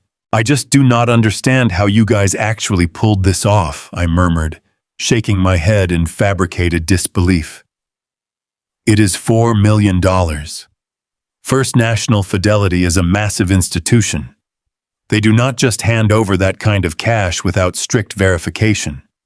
How did you get the money out of the bank without anyone noticing the dead notary?" Bradley stood up straight, adjusting his silk tie with a look of absolute triumph. He could not resist the bait. His vanity was his greatest weakness. He had spent his entire life in the shadow of his brilliant sister, and now he finally had a captive audience to appreciate his criminal genius. "You really are just a simple teacher," Bradley sneered, pacing slowly back and forth in front of the chalkboard. "You think Caroline did the heavy lifting on this project. She just came up with the concept. I am the one who actually executed the extraction. I am the one who found Robert Evans. I knew the old man had passed away. I paid a visit to his widow, pretending to be a legal archivist collecting his firm materials for preservation. She handed over his official notary stamp without asking a single question. I widened my eyes, looking up at him. "So you stamped the collateral forms?" I asked, guiding him gently toward the admission. "Of course I stamped them," Bradley boasted, stopping to lean against the edge of my desk. "I stamped the forms and I forged your pathetic signature. I spent 3 weeks practicing your handwriting until I could replicate it blindfolded. I walked the paperwork right into the bank myself. The loan officer took one look at my title as Vice President of Operations and pushed the funds right through to the Riverfront holding account. And the church?" I prompted, keeping my voice barely above a whisper. Bradley chuckled, shaking his head. "The church was my masterpiece. Caroline wanted to use a standard corporate shell, but I told her that was too risky. I logged into the Grace Fellowship accounts. I hold the administrative passwords because I set up their digital donation network last year. I routed the $4 million straight through their charity relief fund. I washed the money clean in less than 10 minutes and wired it directly to the Cayman Islands. It was flawless. The federal government will never audit a suburban megachurch, and the bank thinks the money went into concrete and steel. The phone in my pocket continued to record every single word. I had it all. The forgery, the money laundering, the theft of the notary stamp. Dave was right. If we gave Bradley enough rope, he would happily hang himself. I took a deep breath, feeling the cold fear vanish completely. The act was over. I sat up straight in my chair and looked directly into his arrogant eyes. "You are going to look terrible in a federal prison uniform, Bradley," I said, my voice dropping the defeated tone and replacing it with pure ice. Bradley froze. The smug grin slid completely off his face. He stared at me, his brow furrowing in sudden confusion. "What did you just say to me?" he demanded. "I said you are an absolute idiot," I replied, pushing my chair back and standing up to face him. "Did you really think you could just walk into a public building and confess to federal wire fraud without consequences? You just gave me everything I need. Caroline might have a fake abuse charge, But you just admitted to stealing millions of dollars from a tax-exempt charity. Bradley realized the trap. His eyes darted down to my pockets and then back up to my face. The sheer panic in his expression quickly morphed into violent, uncontrollable rage. He lunged across the desk faster than I anticipated. He grabbed the lapels of my tweed jacket, hauling me forward with surprising strength. "Give me the phone," he screamed, spittle flying from his lips. "Give me the damn phone right now, you piece of trash!" I twisted my torso, planting my feet firmly against the floor. I shoved my forearms upward, breaking his grip on my jacket. I stepped back, creating space between us. "I am not giving you anything," I shouted. "The police are going to love hearing how the vice president of Sterling Real Estate robbed his own congregation." Bradley let out a guttural roar of frustration. He stepped forward, planting his left foot, and threw a wild, heavy punch with his right fist. I tried to duck, but the cramped space between the desk and the wall restricted my movement. His knuckles connected solidly with my left cheekbone. The force of the blow snapped my head back. A bright flash of white light exploded behind my eyes. I lost my balance, crashing hard into the metal filing cabinet behind my desk. My shoulder slammed against the steel drawers, and I slid down to the floor, tasting the sharp, metallic tang of copper in my mouth. Bradley stood over me, his chest heaving, his fists clenched tightly at his sides. He looked down at the rapidly forming bruise on my face. He had lost his temper, and he knew he had made a catastrophic mistake. Assaulting a teacher inside a public school building was a completely different level of legal exposure. The corporate bravado vanished, leaving only the terrified panic of a cornered animal. "You are dead." Bradley breathed heavily, pointing a shaking finger at me. "You are completely dead. If you show that recording to anyone, I will have you killed. I swear to God, I will have you killed." He turned around, scrambling toward the classroom door. He fumbled with the deadbolt for a second before finally twisting it open. He threw the heavy wooden door wide open and bolted down the empty hallway, his expensive leather shoes slipping frantically against the waxed linoleum. I remained sitting on the cold floor of the classroom for a long time. The fluorescent lights hummed steadily above me. I reached up and touched my cheek, wincing as a sharp stab of pain radiated across my face. It was already starting to swell. Caroline wanted a bruise to validate her fake abuse claim. Now I had one, but I also had the perfect alibi and the absolute proof of who actually gave it to me. I reached into my pocket and pulled out my cell phone.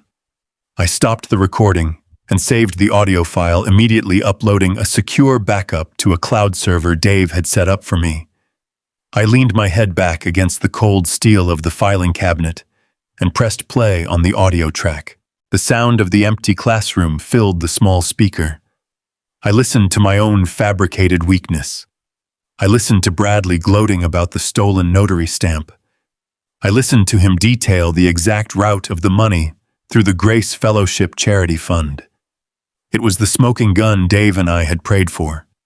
We had the leverage to force the issue. But as the recording played through the final minutes, a specific string of words caught my absolute attention. I paused the track, rewound it 30 seconds, and pressed play again, holding the phone close to my ear. I washed the money clean in less than 10 minutes and wired it directly to our offshore trust in the Cayman Islands, Bradley boasted on the digital recording. It was flawless. Once the merger with Preston goes through, Caroline and I split the clean funds. My half of the trust secures my early retirement. We are 50-50 partners in this entire operation. I paused the recording again. The silence in the classroom was absolute. I stared at the glowing screen of my phone, my mind racing back to the rainy afternoon in Dave the accountant office. I remembered Dave pulling up the complex corporate flowchart on his bright computer monitor.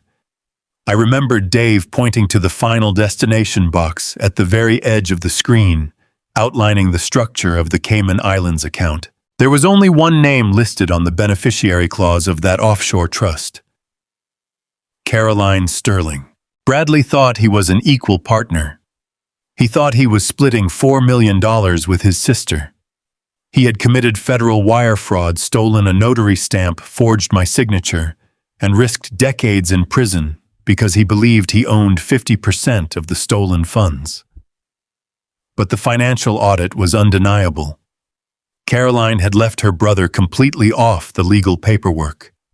She was the sole owner of the trust. She was planning to take the entire fortune for herself and leave Bradley holding the bag if the authorities ever came knocking. Bradley was not just her accomplice. He was her secondary victim. He was being completely conned by his own sister. A slow, cold smile spread across my bruised face. The pain in my cheek vanished entirely, replaced by the thrilling electric surge of pure strategy. I did not just have a confession on tape. I had the ultimate weapon to destroy their alliance. I knew the exact truth that would turn the arrogant vice president of operations into my absolute most desperate asset. The sibling ambush had failed, but the real war was just beginning. The heavy oak door of the cask and barrel swung open, letting in a brief gust of damp city air. This was an exclusive establishment.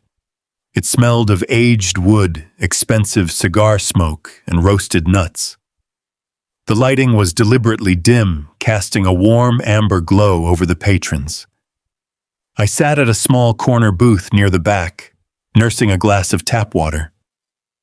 The bruise on my left cheek throbbed with a dull, steady rhythm. I checked my watch. It was 9 in the evening. Bradley Sterling came here every single Thursday night after work. It was a predictable routine, a habit born of arrogance and a desire to be seen among the city elite. Right on cue, Bradley walked through the entrance. He looked exactly the same as yesterday, exuding an aura of untouchable wealth. He wore a crisp navy suit, his hair perfectly styled. He strode directly toward his usual reserved booth near the mahogany bar. He did not notice me until he was 5 feet away. When his eyes finally landed on my bruised face, he stopped dead in his tracks. His initial shock quickly hardened into a glare of pure, unadulterated hatred. He took a quick step backward, his eyes darting toward the exits. He thought I was here for revenge. He thought I was going to cause a physical scene in his favorite sanctuary. "Sit down, Bradley," I said, keeping my voice perfectly level.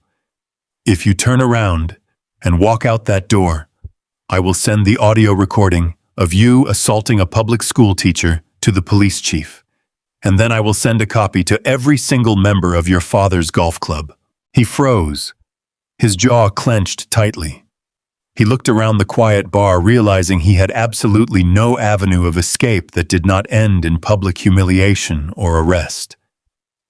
Slowly, reluctantly, he slid into the leather booth across from me. "What do you want, Tom?" Bradley spat, keeping his voice to a harsh whisper. "You are completely out of your mind coming here. If you think you can extort me with a recording of a minor scuffle, you are sadly mistaken. My lawyers will crush you." "It was not a minor scuffle, Bradley," I replied, taking a slow sip of my water. "And I am not here to extort you for money. I am here to do you a massive favor. I am here to save your life." Bradley let out a short, bitter laugh. He signaled a passing waiter, ordering a double shot of their most expensive bourbon. He refused to look at me until the waiter returned and placed the heavy crystal glass on the table. He took a long drink, the amber liquid burning down his throat. "Save my life," Bradley mocked, wiping his mouth with a cocktail napkin. "You are a bankrupt, soon-to-be divorced history teacher with a black eye. You cannot even save your own house. You have nothing to offer me." I did not argue with him. I reached inside my jacket pocket and pulled out a manila envelope. Dave had printed the documents on high-quality paper, ensuring every single detail was perfectly legible. I opened the flap and pulled out a thick stack of pages. "I had a very long meeting with a forensic accountant," I said calmly, placing the papers face down on the mahogany table. We traced the $4 million. We followed the wire transfers from the commercial park holding account straight through the Grace Fellowship Charity Fund and all the way to the final destination. Bradley stopped drinking. The color drained from his face, leaving him looking pale and sickly in the dim light. He stared at the stack of papers as if they were a live bomb. "You are bluffing," he whispered, his voice losing its confident edge. "You cannot trace an offshore wire without federal clearance." "My accountant is very talented," I said, sliding the stack across the smooth wooden surface until it bumped against his crystal glass. "And he is very thorough. I know all about the Cayman Islands trust account, Bradley. I know exactly where you and Caroline hid the money." Bradley stared at the documents. His breathing grew shallow and rapid. He knew he was trapped. The audio recording of his confession was bad enough, but physical proof of the offshore account was a completely different level of danger. "I am leaving," Bradley said, attempting to slide out of the booth. "I am not listening to this. You told me yesterday that you were 50-50 partners in this operation." I stated loudly enough to make him freeze again. "You told me you split the clean funds to secure your early retirement. You took all the risk. You forged the signatures. You stole the dead notary stamp. You committed the actual wire fraud. You did all the dirty work because you thought you were getting $2 million. Bradley glared at me, his hands shaking slightly as they gripped the edge of the table. "I am getting $2 million. I am half owner of that trust."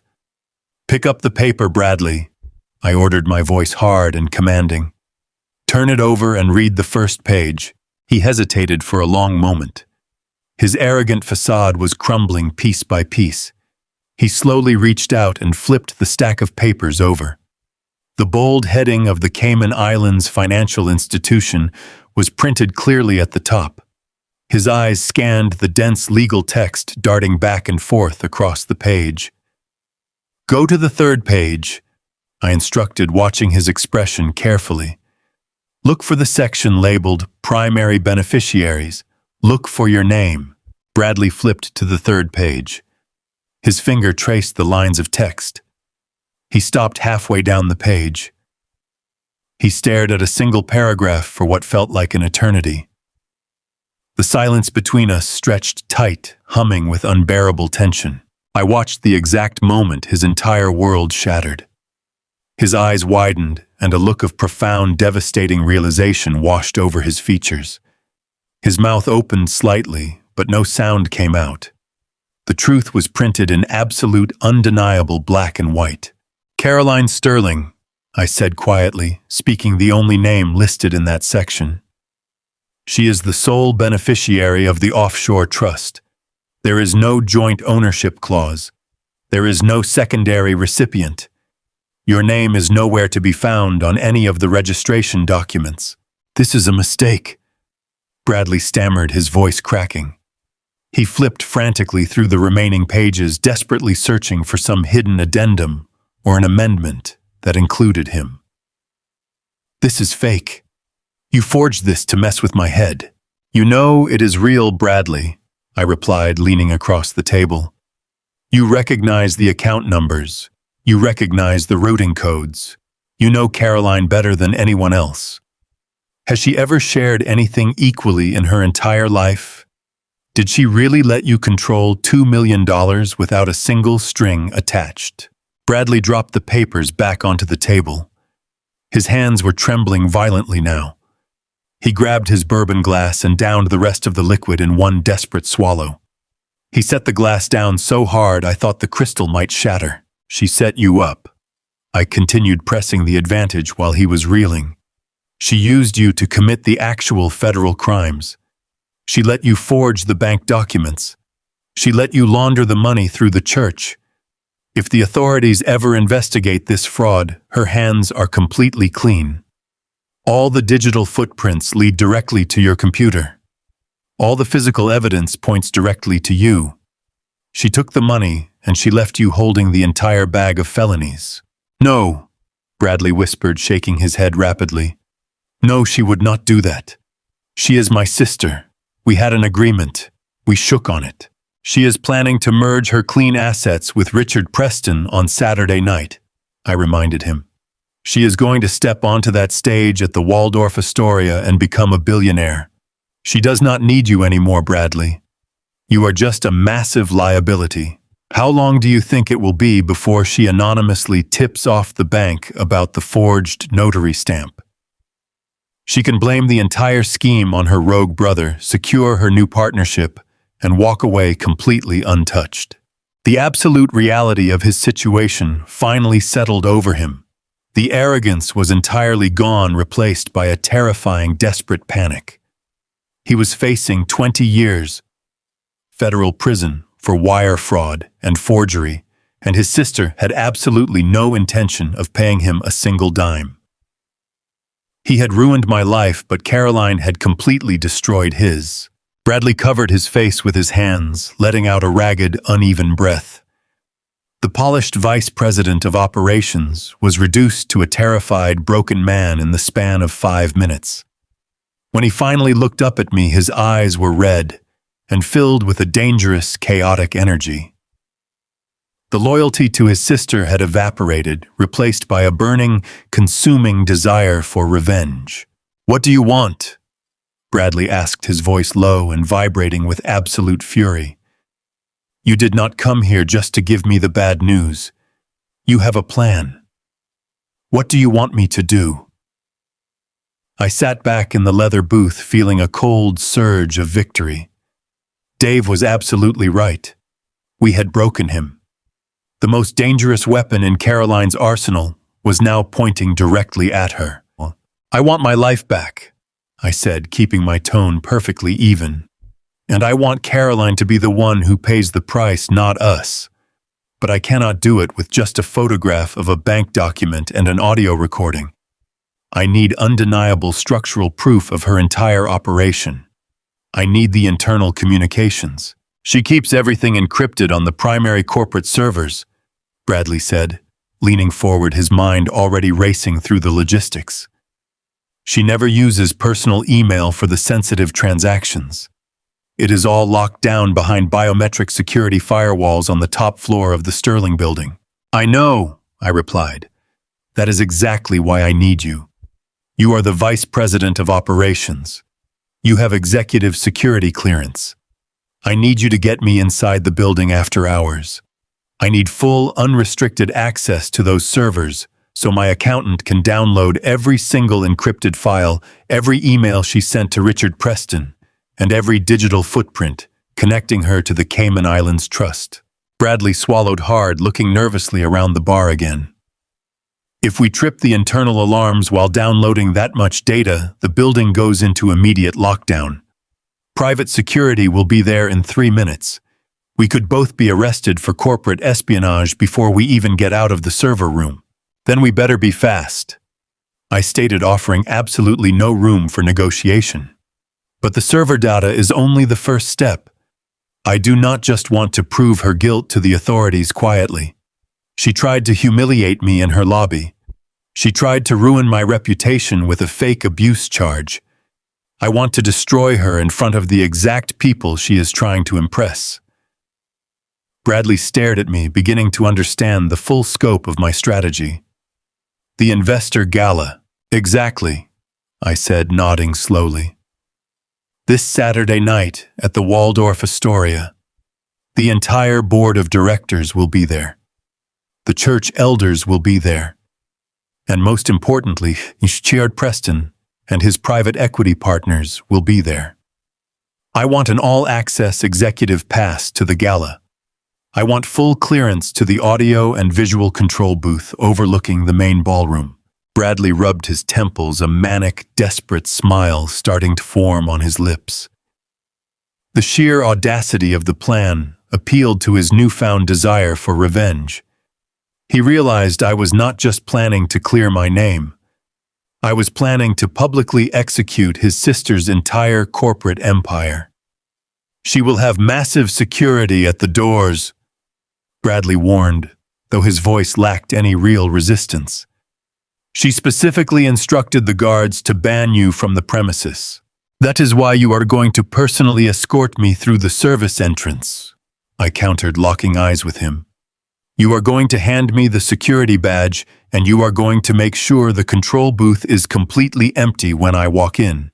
You are going to help me burn her world to the ground, Bradley. And in exchange, I will make sure the authorities know Caroline was the sole architect of the offshore trust.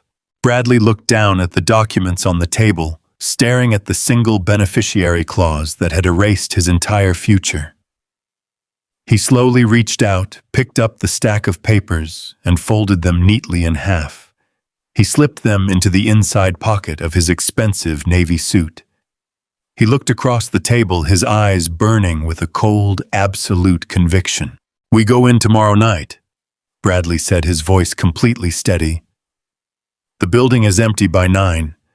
Wear dark clothes and park 3 blocks away. I will get you the server data, Tom. I will give you the keys to the kingdom. I nodded once, dropping a $10 bill on the table for my water. I stood up from the leather booth, leaving the broken executive sitting alone in the dim amber light. The trap was fully set. I had the inside man, and I was going to tear Caroline's empire apart from the inside out. The digital display on the aging gas station pump flashed a harsh, glowing yellow message demanding an alternate form of payment. I stood in the freezing morning wind, pulling my thin jacket tighter around my shoulders, while staring at the small screen in complete and utter disbelief. I pulled my plastic debit card out of the mechanical slot, wiped the magnetic strip aggressively against my coat sleeve, and pushed it back into the reader, hoping it was just a simple network error. The machine beeped an angry flat tone that echoed across the empty concrete island. The screen read, "Card declined." I reached into my worn leather wallet and pulled out my primary credit card, my fingers completely numb from the biting cold. I slid it into the reader with a growing sense of panic. The exact same flat beep rejected the transaction immediately. My breath plumed in the frigid air as a massive knot of absolute dread tightened violently in the center of my stomach. It was early Friday morning. The final deadline for the post-nuptial agreement was not officially until this afternoon. But I suddenly realized Caroline had decided not to wait for my surrender. She had executed her catastrophic threat early. I abandoned the gas pump entirely and climbed back into the driver's seat of my freezing sedan, slamming the door and locking it. I pulled out my cell phone and opened my mobile banking application. The blue loading icon spun on the screen for 3 agonizing seconds before the financial dashboard finally appeared. My primary checking account balance read 0. My joint savings account read 0. A bright glowing red banner stretched across the very top of the digital screen, indicating that a massive legal hold had been placed on all shared assets. I opened my personal email inbox and found the absolute killing blow waiting patiently for me. It was an automated digital notification sent directly from the county courthouse. Caroline had filed an emergency temporary restraining order against me late Thursday afternoon while I was confronting her brother. I read through the attached legal summary, my hands shaking uncontrollably, dropping the phone twice before finishing the document. She had specifically cited the severe dark bruise on my left cheek, the exact injury her own brother had given me inside my classroom, as irrefutable physical evidence of a violent altercation.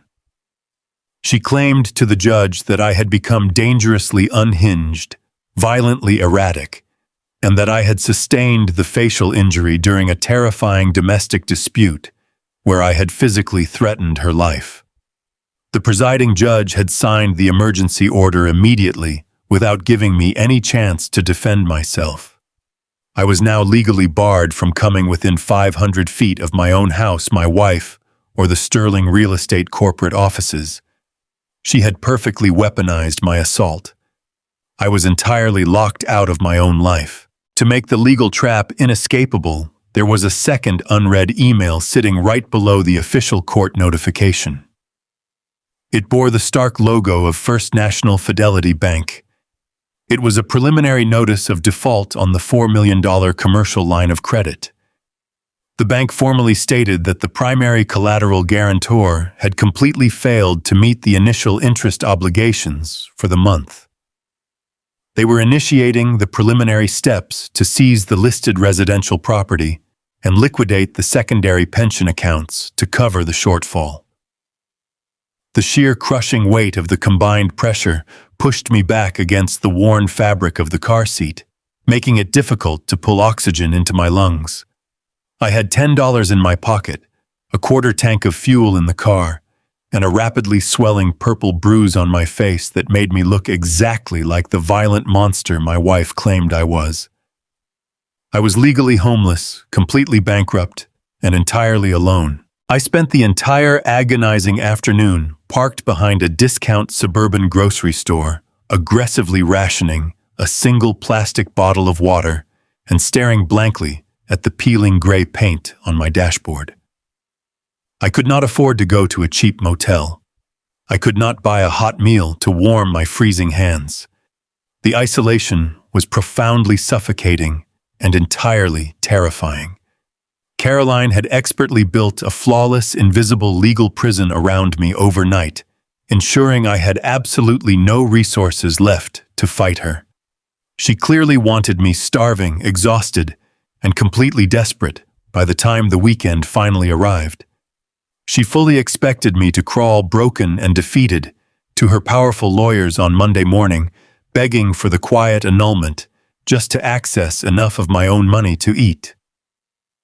But she did not know I had successfully turned her brother into an asset. She had absolutely no idea I was actively planning to tear her entire financial empire down from the inside. As the afternoon sun finally dipped below the horizon, casting long, deep gray shadows across the empty asphalt parking lot, my phone buzzed violently with a single encrypted text message from Bradley. The digital message read simply, 9:00 service elevator, be ready. I immediately deleted the message from my phone and turned the ignition key. The cold engine sputtered weakly for a terrifying moment, but finally caught, and I pulled the sedan out onto the darkening city streets. The paralyzing fear was completely gone now, replaced by a cold, highly mechanical resolve. I drove steadily toward the towering financial district, leaving my old, broken life entirely behind in the rearview mirror. The Sterling Real Estate Holdings corporate building was a massive monolith of black glass and polished steel dominating the downtown skyline. At 9:00 at night, the bustling financial district transformed into a ghost town of empty sidewalks and dark coffee shops. I parked my car 3 blocks away down a dimly lit alleyway and walked the rest of the distance on foot, keeping my head down, and the heavy collar of my winter coat pulled up high to completely hide my bruised face from the street cameras. I slipped silently down the steep concrete delivery ramp leading directly into the underground loading dock. Bradley was already waiting for me, standing by the heavy steel service doors, concealed within the deep shadows. He wore a dark, plain sweater and dark jeans, looking incredibly pale and terrified. He did not say a single word as I slowly approached his hiding spot. He simply held up a plastic security badge and swiped it against the digital wall reader. The heavy door clicked open with a loud mechanical snap, and we quickly slipped inside the quiet, cavernous corridor. The interior of the building was completely silent, save for the low hum of the massive industrial air conditioning units. We bypassed the polished marble lobby, taking the freight elevator directly to the top executive floor. My heart hammered violently against my ribs with every single digital floor indicator that lit up on the display panel. If private security guards caught me inside the corporate building with an active restraining order firmly in place, I would go straight to a jail cell, and the plan would fail entirely. The metal elevator doors parted with a soft, quiet ping, revealing the luxurious, carpeted executive suite. The thick, expensive flooring completely absorbed the sound of our footsteps as Bradley quickly led me past Carolyn's massive corner office and down a very narrow, dimly lit hallway directly toward the central server room. The entry door was solid, reinforced steel, requiring both a digital keycard swipe and a biometric fingerprint scan to open. Bradley swiped his plastic badge and pressed his right thumb firmly against the glowing green glass reader. A heavy metallic thud echoed loudly through the empty hall as the internal locking mechanism finally disengaged. We pushed our way into the server room. It was freezing cold, illuminated only by the thousands of blinking blue and green lights of the massive towering data racks. The incredibly loud rushing sound of the massive cooling fans provided a steady, deafening white noise. Bradley pulled a high-capacity encrypted hard drive from his pocket and connected it directly to the primary terminal console. His fingers flew frantically across the mechanical keyboard, completely bypassing the standard network firewalls, using his highest-level executive administrative credentials. "We need absolutely everything," I whispered loudly, standing directly behind his shoulder. "Get the wire transfer logs, the internal communications with Richard Preston, and all the deleted email archives." Bradley nodded silently, sweat beading on his forehead, despite the freezing temperature.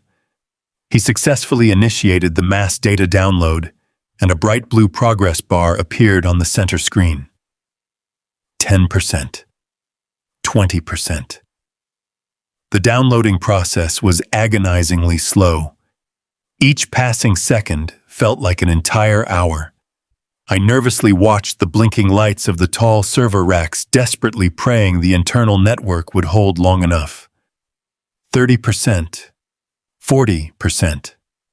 Suddenly, the steady droning hum of the cooling fans was completely shattered by a piercing, deafening electronic security siren that rattled my teeth.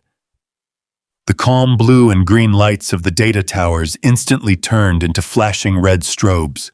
The main terminal screen locked out completely, displaying a massive red warning icon. "Unauthorized data breach detected, system lockdown initiated." Bradley cursed loudly, slamming his closed fists furiously against the mechanical keyboard. "The entire terminal is completely dead," he shouted over the blaring, deafening siren. Caroline must have aggressive remote monitoring software directly installed on her personal mobile phone. She saw the administrative login attempt and triggered the absolute security protocol from her house. The entire building is rapidly locking down. The heavy reinforced steel door of the server room slammed shut, the heavy magnetic locks sealing us inside. "We are trapped," I yelled frantically, grabbing the encrypted metal hard drive and yanking the cable out of the dead console. The download progress had reached 70% before the crash, and I prayed it was enough. Bradley spun around rapidly, his eyes wide with absolute panic. "Maintenance shaft," he barked desperately, pointing his finger toward a small metal grate near the ceiling. "The building seals the main doors, but the ventilation shafts always remain fully open for the fire suppression systems." We quickly dragged a heavy metal supply cart across the floor, positioning it directly under the high grate. I climbed up first, quickly using my thick coat to muffle the sound as I smashed the vent inward with a heavy flashlight. I pulled my entire body up into the narrow, dusty ductwork, hauling Bradley up right behind me, just as we heard heavy security boots running down the hallway outside.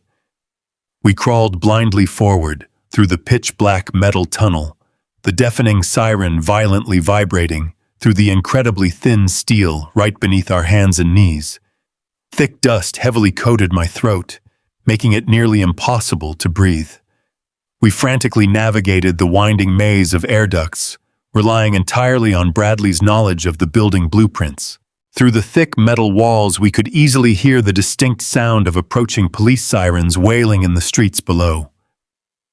We finally reached a vertical drop shaft that led directly down into the basement parking garage.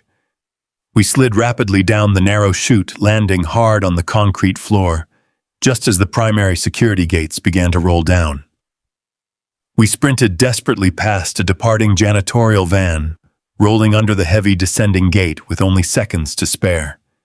We burst out into the damp night air, running desperately toward the alley where my car was hidden, carrying the stolen hard drive that held the absolute destruction of my wife. The neon sign outside the window buzzed with a relentless electric drone that seemed to drill directly into my skull. The flickering pink light bled through the thin, cheap curtains of room 112, casting long, distorted shadows across the horribly stained carpet. We had driven completely across the county in the middle of the night to find a place obscure enough to hide from Caroline and her massive legal team. The roadside motel smelled faintly of stale cigarette smoke, cheap industrial bleach, and old damp wood. It was a massive, devastating downgrade from the polished hardwood floors and plush furniture of my suburban home, but it was the only sanctuary I had left in the world. Dave sat cross-legged on the sagging mattress, surrounded by a tangled, complex web of black power cords and portable processing units he had dragged out of his office. I paced the narrow, cramped space between the bolted-down television stand and the flimsy, hollow bathroom door. My muscles ached fiercely from the desperate, frantic crawl through the corporate ventilation shafts, and my left eye was completely swollen shut from the massive punch Bradley had delivered. My entire body felt like one giant, continuous, throbbing bruise, but the physical pain was completely overshadowed by the sheer adrenaline pumping furiously through my veins. The heavy metallic hard drive sat directly in the center of the flimsy wooden desk, connected to Dave and his primary laptop by a thick black cable. The device looked incredibly small and insignificant, sitting there under the dim yellow bulb of the desk lamp, but it contained the absolute sum of my wife and her endless corporate sins. Dave did not say a single word for the first 2 agonizing hours.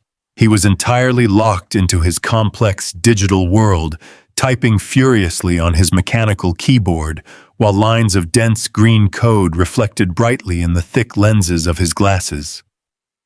The 70% data download we managed to steal before the building locked down was heavily and aggressively encrypted. Caroline had employed extremely expensive military-grade security protocols to protect her private executive files from any outside intrusion. But Dave was a brilliant forensic ghost. He systematically and patiently dismantled the towering digital walls using complex backdoor administrative exploits he had developed specifically for hostile corporate extractions over his long career. I sat on the very edge of the uncomfortable floral armchair, watching the tiny blue progress bar slowly creep across the glowing computer screen. I thought about my completely empty bank accounts and the terrifying permanent legal hold Carolyn had placed on my entire existence. I thought about the flawlessly forged signature resting quietly in the dark bank vault, waiting to completely destroy my pristine teaching career and drain my hard-earned pension.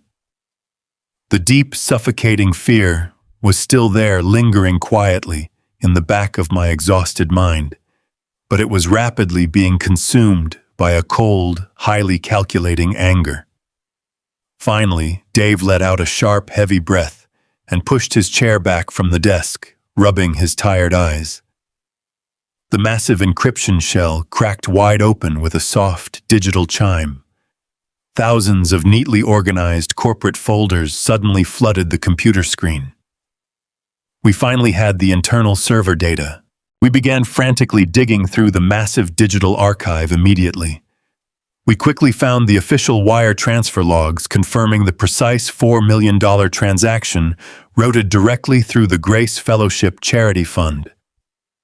We found the hidden digital copies of the forged bank documents, absolutely proving Caroline had orchestrated the entire elaborate fraud directly from her private office terminal. But the financial records were incredibly dense, complicated, and extremely difficult for a standard layperson to quickly understand in a high-pressure situation. I needed something incredibly simple and completely undeniable. I needed something devastatingly clear that would instantly and permanently destroy her upcoming lucrative merger with Richard Preston. I told Dave to run a highly targeted search program directly through her deleted personal email archives. I wanted to see the private, unvarnished messages she thought she had permanently erased from the network servers. Dave initiated the deep system recovery scan, his fingers flying across the keys. Long, tense minutes passed in heavy, suffocating silence. Suddenly, a single hidden folder materialized on the busy desktop. It was cryptically labeled Project Anchor. Dave clicked the folder and dozens of internal emails instantly filled the screen. I leaned heavily over his shoulder, reading the plain text. The messages were sent directly from Caroline to her private offshore attorney, located in the Cayman Islands. They detailed the exact structural timeline for the upcoming corporate merger with Richard Preston and his massive private equity firm. But as I carefully read the long body paragraphs of the correspondence, the true terrifying depth of her absolute sociopathy was finally and fully revealed. She was not just using Richard to temporarily save her failing real estate empire. She was actively planning to completely gut his massive company the exact same way she had gutted my simple life. She arrogantly referred to the billionaire investor as a gullible temporary piggy bank who was entirely blinded by his own massive ego. She explicitly and methodically outlined a complex 2-year strategy to slowly siphon his liquid assets directly into her protected offshore trust, while simultaneously saddling his holding companies with all of her toxic commercial properties. She wrote that Richard was completely easily manipulated by their romantic affair, making him the absolute perfect corporate victim for her extraction plan. She was planning to mercilessly discard him the very minute his accounts were completely drained. She was going to leave him holding billions of dollars in absolutely worthless, failing real estate, while she vanished completely into early luxurious retirement. I stared blankly at the glowing computer screen, completely paralyzed by the sheer breathtaking scale of the betrayal. She was entirely and undeniably ruthless. She viewed every single human being in her life as a temporary, disposable financial resource to be consumed and discarded. Dave looked up at me, his face pale and deadly serious in the dim motel light. "We absolutely have it, Tom," he whispered, his voice trembling slightly with pure professional excitement. "This is the absolute, undeniable smoking gun we needed. This easily proves criminal intent, massive federal fraud, and an organized corporate conspiracy. We can take this hard drive straight to the federal authorities first thing tomorrow morning. They will undoubtedly arrest her before the weekend is even over." I slowly shook my head, taking a heavy step backward, away from the wooden desk. "Going to the authorities is not going to save me, Dave," I explained, my voice completely devoid of any normal human emotion. "If I hand this drive to the federal government, they will immediately open a massive, sprawling criminal investigation. They will aggressively lock down all the evidence and completely seal the court records for months or even years. Meanwhile, First National Fidelity will still rapidly execute the default notice on my house because they hold the physical forged documents in their possession. Caroline will simply use her massive, expensive legal team to tie the criminal charges up in endless, complicated discovery hearings, delaying any actual trial for years. She will pay her ruthless lawyers with the money she stole from Richard, while I freeze to death sleeping in my old car. The legal law is simply too incredibly slow to help me right now. The bank will completely and permanently bankrupt me long before a judge ever sees these emails." Dave frowned deeply, pushing his thick glasses up the bridge of his nose. "Then what is the alternative?" he asked, his tone shifting to genuine concern. "How do we actually stop the aggressive foreclosure if we do not involve the local police?" I walked over to the dirty motel window, looking out at the rain-slicked, dark parking lot. I have to physically force her to publicly admit fault and personally reverse the bank loan. I stated the desperate plan, finally crystallizing perfectly in my mind. She has to contact the bank herself and completely remove my name from the collateral under extreme public duress. And the only way she will ever do that is if I completely destroy her leverage in front of the exact powerful people she absolutely needs to survive. I have to take this hard evidence directly to the annual investor gala tomorrow night. I have to show Richard Preston exactly what she thinks of him right before he signs the final binding merger documents. Saturday afternoon finally arrived, bringing a heavy dark gray sky and a bitter biting wind that swept through the city streets. I left the cheap motel room and drove my sedan to a massive discount thrift store located far on the outer edge of the city limits. I had exactly $12 left in my pocket from the loose silver change I found rolling around in my center console.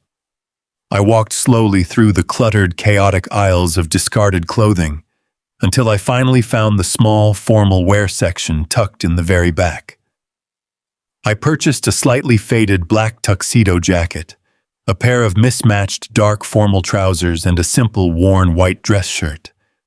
The fabric was incredibly cheap, and the fit was slightly too loose on my frame, but it was just enough to blend into the background of a crowded, wealthy ballroom. I changed into the uncomfortable formal clothes inside the tiny cracked mirror of a dirty gas station bathroom. I splashed freezing cold tap water on my bruised face, attempting desperately to bring down the severe purple swelling around my left eye. I looked exactly like a desperate street fighter trying poorly to impersonate a wealthy, educated gentleman. It was not a perfect, flawless disguise, but it was the only physical armor I had left to wear. I drove carefully back to the motel where Dave was patiently waiting with the final crucial piece of the puzzle. He stood up and handed me a small, sleek silver flash drive. It contains the clear audio recording of Bradley confessing to the forgery, the complete digital trail of the stolen $4 million, and the exact private emails proving her detailed plan to betray Richard Preston, said, his expression grim and completely serious. Everything is formatted perfectly to project directly onto a massive digital display screen. Once you plug this drive into their central media system, the entire presentation will automatically run on a continuous loop. There is absolutely no password required, and no possible way for them to stop it without physically destroying the computer terminal. I took the small, cold metal drive, feeling the heavy, devastating weight of the entire operation resting quietly in my palm. I slid the tiny device deep into the inside breast pocket of my cheap tuxedo jacket. I reached into my other trouser pocket and pulled out the stolen plastic security badge Bradley had used to get us into the server room. The arrogant vice president of operations had unknowingly handed me the absolute master key to his sister and her entire corporate kingdom. I thanked Dave profusely for everything he had done to save me, and walked out of the dingy motel room for the very last time. I climbed into my old faithful sedan and turned the ignition key.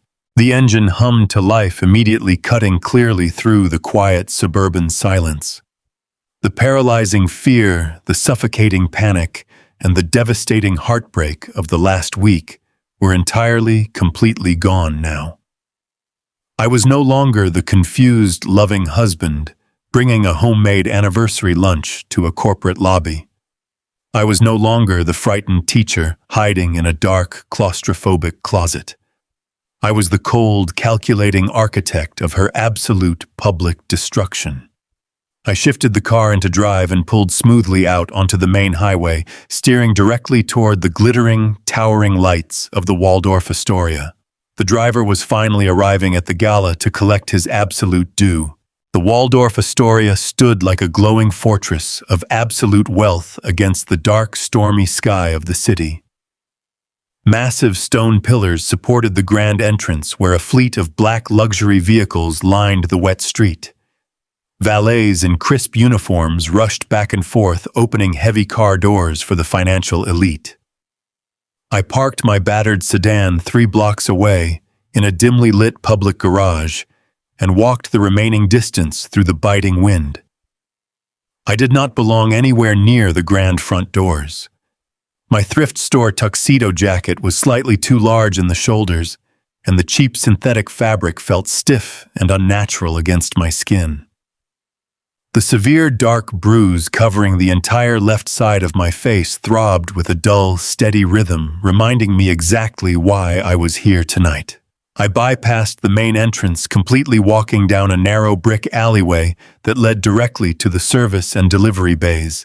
The heavy steel doors were propped wide open, allowing a steady, frantic stream of floral delivery workers and catering staff to rush inside. I pulled the plastic security badge Bradley had given me from my pocket. I did not even need to swipe it. I simply clipped it to the lapel of my cheap jacket and walked confidently through the open doors, blending perfectly into the chaotic flow of the invisible working class. The hotel catering kitchen was a massive, sprawling cavern of blinding stainless steel and thick, humid heat. The heat of the commercial ovens radiated outward in massive, invisible waves, making my cheap shirt cling uncomfortably to my back. Dozens of chefs in pristine white coats shouted rapid orders over the deafening clatter of silver pans and boiling water. I watched a young cook meticulously arrange tiny edible flowers on a tray of delicate appetizers, completely ignorant of the massive financial crimes funding the expensive ingredients. Waiters in identical black tuxedos rushed past me carrying massive silver trays loaded with delicate crystal champagne flutes. Nobody paid any attention to the bruised man in the slightly faded suit. In the frantic, high-pressure environment of a multi-million-dollar gala, I was just another anonymous body moving rapidly through the background. A harried catering manager holding a thick plastic clipboard shouted a frantic command, demanding more wine for the VP section. But he looked right through me, assuming I was just another expendable piece of the labor force. I kept my head down, navigating the slippery tile floor, relying entirely on the detailed building schematics Dave and I had studied in the cheap motel room. I moved past the massive walk-in refrigerators and the commercial dishwashing stations until I found exactly what I was looking for. A narrow secondary corridor smelling heavily of industrial bleach and wet mops led directly to a concrete stairwell meant entirely for the technical staff and hotel security. I pushed through the heavy gray swinging doors and began the long, quiet climb up to the mezzanine level. The concrete stairwell was completely silent, offering a stark, jarring contrast to the frantic, chaotic energy of the kitchen below. I climbed 2 full flights of stairs, the cheap, mismatched formal shoes pinching my heels with every single step. When I finally reached the upper landing, I slowly pushed open a heavy velvet-lined door. I stepped out onto a narrow carpeted catwalk completely concealed by the deep shadows of the vaulted ceiling. Directly below me, the grand ballroom of the Waldorf Astoria stretched out in a breathtaking display of absolute opulence. Massive crystal chandeliers hung from the intricately painted ceiling, casting a brilliant warm light over the gathered crowd. Towering, elaborate floral arrangements decorated every single dining table. This was not just a simple corporate party. It was a massive, elegant coronation. Caroline had gathered the most powerful and influential people in the entire state to witness her final, triumphant ascension. I leaned carefully against the cold brass railing, looking down at the sea of expensive custom suits and designer silk gowns. The wealthy attendees mingled happily, completely insulated by their massive bank accounts and their profound arrogance. I recognized a prominent local judge standing near a massive ice sculpture, laughing heartily at a joke told by a real estate developer. It was the exact same judge who had blindly signed the emergency restraining order, locking me out of my own home based entirely on a fabricated lie. The bitter irony burned fiercely in the back of my throat. I scanned the crowded room until my eyes landed on Bradley Sterling. He stood near the main bar holding a heavy glass of dark amber liquor. He looked physically ill. His face was entirely pale, and he kept nervously wiping a thick layer of sweat from his forehead using a linen cocktail napkin. He took another massive gulp of his bourbon, his hands shaking so badly the ice clinked loudly against the crystal glass. He kept stepping backward into the shadows, trying desperately to avoid making eye contact with his sister. He knew exactly what was coming tonight, but he had absolutely no idea how I planned to execute the destruction. Then I found the true absolute prize. Richard Preston sat at the center VIP table positioned directly in front of the main stage. He looked incredibly regal in a custom-tailored black tuxedo, his silver hair perfectly styled. He radiated the absolute calm confidence of a billionaire who believed he was entirely in control of his own magnificent destiny. He adjusted the solid gold cufflinks on his expensive sleeves, leaning over to whisper something amusing to the powerful private equity partners sitting directly beside him. They were all completely ready to hand Caroline the absolute keys to their massive financial kingdoms. A sudden hush fell over the massive ballroom as the heavy crystal chandeliers slowly dimmed down to a soft amber glow. A single bright white spotlight pierced the darkness, illuminating the exact center of the grand stage. Soft classical music swelled from the hidden acoustic speakers, building a sense of powerful emotional anticipation. A tall, elegant announcer stepped up to the crystal podium, speaking into the microphone with a deep, resonant voice. He enthusiastically welcomed the distinguished guests and proudly introduced the visionary leader of Sterling Real Estate Holdings. Caroline walked out onto the stage, and the entire ballroom erupted into deafening, thunderous applause. She looked absolutely breathtaking. She wore a stunning floor-length emerald green silk gown that caught the bright white spotlight perfectly. Her dark hair was styled in an elegant, sophisticated sweep, and her flawless face radiated pure, absolute triumph. She walked with the undeniable supreme confidence of a queen stepping up to claim her final glorious crown. She approached the crystal podium, resting her manicured hands lightly on the polished edges. The bright light caught the massive diamond necklace draped across her collarbone, sparkling with blinding intensity. She offered the cheering crowd a warm, gentle smile that completely masked the cold, calculating sociopath hiding directly beneath the beautiful surface. Her voice, when she finally spoke, was perfectly modulated, projecting absolute sincerity and deep emotional warmth. "Thank you all so much for being here tonight." Caroline began, her voice echoing smoothly through the massive, silent room.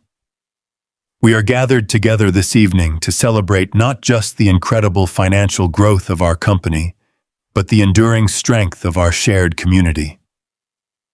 Over the last 10 years, Sterling Real Estate Holdings has grown from a modest local firm into an absolute powerhouse of urban commercial development. But we never lost sight of our true moral compass. We were fundamentally built on the core concepts of absolute transparency, unshakable family values, and a deep abiding commitment to the wonderful people we serve every single day. I gripped the brass railing of the catwalk so hard, my bruised knuckles turned completely white. The sheer, staggering magnitude of her public hypocrisy was physically sickening. She stood there, beautifully illuminated, preaching passionately about family values while holding a fabricated domestic abuse charge against her own husband. She spoke elegantly and softly about absolute transparency while actively hiding $4 million stolen dollars in a secret offshore bank account in the Cayman Islands. "We believe that true corporate success is measured solely by how much we give back," Caroline continued, gracefully gesturing toward the tables where the church leaders sat in quiet admiration. We cannot simply build tall glass towers and ignore the communities living directly within their shadows. That is exactly why we have partnered so closely with the Grace Fellowship Charity Fund, dedicating massive resources to lifting up the most vulnerable members of our neighborhood. We want to ensure that every single family has a safe, warm place to call home. Because true wealth is not simply measured by massive profit margins, but by the absolute integrity of our daily actions. Pastor Miller clapped enthusiastically from his seat, completely unaware that her charity partnership was nothing more than a massive criminal money laundering operation. Caroline let the warm applause wash over her before turning her bright, shining eyes directly toward the center VIP table.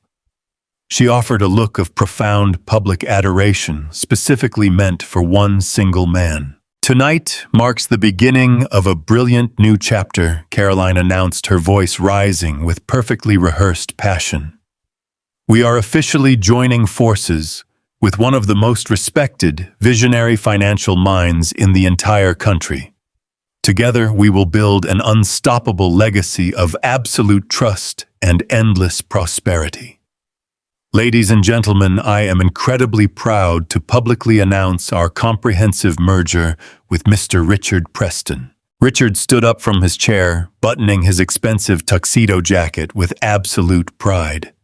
He offered the cheering crowd a humble, polite bow before turning his gaze back to Caroline.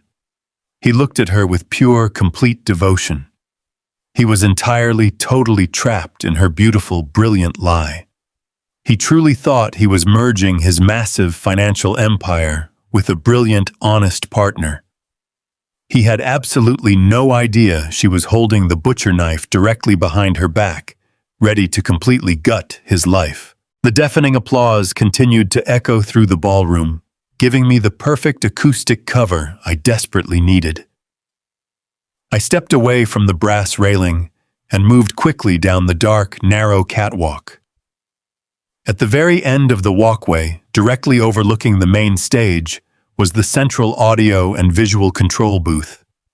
It was a small enclosed room featuring a massive glass window that provided a perfect, unobstructed view of the entire event. The door was slightly ajar, spilling a faint blue light out onto the dark carpet. The heavy, thick carpet of the catwalk completely absorbed the sound of my mismatched thrift store shoes. I stopped directly outside the wooden door of the control booth, listening carefully to the muffled sounds inside. I could hear the rhythmic clicking of a computer mouse and the low static hum of the radio headsets. I pushed the door open just wide enough to slip my shoulders through the narrow gap. The inside of the booth was incredibly cramped, completely filled with massive mixing consoles, digital video switchers, and towering racks of expensive processing equipment, emitting a massive amount of excess heat. A single hired technician sat in a rolling ergonomic chair facing the large glass window. He wore a pair of heavy black headphones over his ears, completely absorbed in monitoring the complex audio levels of Caroline speaking on the stage below. His fingers hovered over an array of brightly illuminated digital sliders, adjusting the volume of the microphone perfectly. He was young, perhaps in his early 20s, and entirely oblivious to my presence standing directly behind him. I did not have the time to negotiate or explain the complex criminal situation. I needed absolute, total, immediate control of the entire broadcast system. I stepped quickly up behind his chair, taking a deep, steady breath. I reached out with both hands, executing a swift, precise maneuver I had learned years ago in college wrestling. I wrapped my right arm firmly around his neck, applying immediate heavy pressure directly to the carotid arteries while securing his left shoulder with my other hand. I did not strike him or cause him any permanent physical harm. I simply held the firm, constricting hold for exactly 7 seconds. The young technician let out a brief, muffled gasp of surprise, his hands flying up to grab my jacket sleeve. But the sudden lack of oxygen to his brain took effect incredibly quickly. His entire body simply went entirely limp in the leather chair, slipping into a temporary, completely harmless unconsciousness. I carefully lowered his sleeping body down to the carpeted floor, sliding him gently beneath the massive control desk, so he was completely hidden from the hallway outside. I immediately turned around and pushed the heavy, solid wooden door completely shut. I twisted the thick brass deadbolt, locking myself securely inside the small room. I pulled a heavy metal folding chair from the corner and jammed it forcefully underneath the brass door handle, just to be absolutely certain nobody could breach the room from the catwalk outside if they heard the upcoming commotion.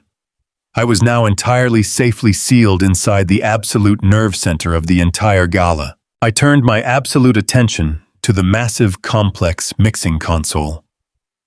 Dave had explicitly given me simple, clear instructions on exactly how to override the entire display system. I located the primary input terminal designated for the massive digital projector hanging from the ceiling. I reached into the inside breast pocket of my cheap thrift store tuxedo and pulled out the small, cold silver flash drive. Down below on the brilliantly lit stage, Caroline raised her hands, gently asking the wealthy crowd to quiet down. The applause slowly faded away, leaving a heavy, expectant silence in the grand ballroom. "As we look forward to our incredibly bright future together," Caroline said, her voice ringing out with absolute triumphant clarity, "I want to unveil the brand new symbol of our unified partnership. Ladies and gentlemen, please direct your attention to the main screen above the stage to witness the unveiling of our new corporate identity." Richard Preston looked up at the massive blank white screen hanging high above the crystal podium.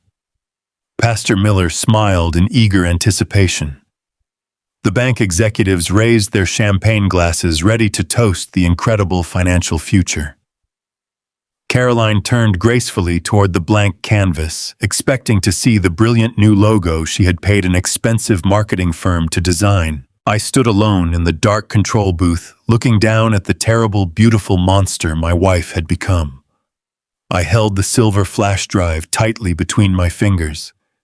I took one final deep breath, letting the heavy, suffocating fear of the past week completely vanish from my chest.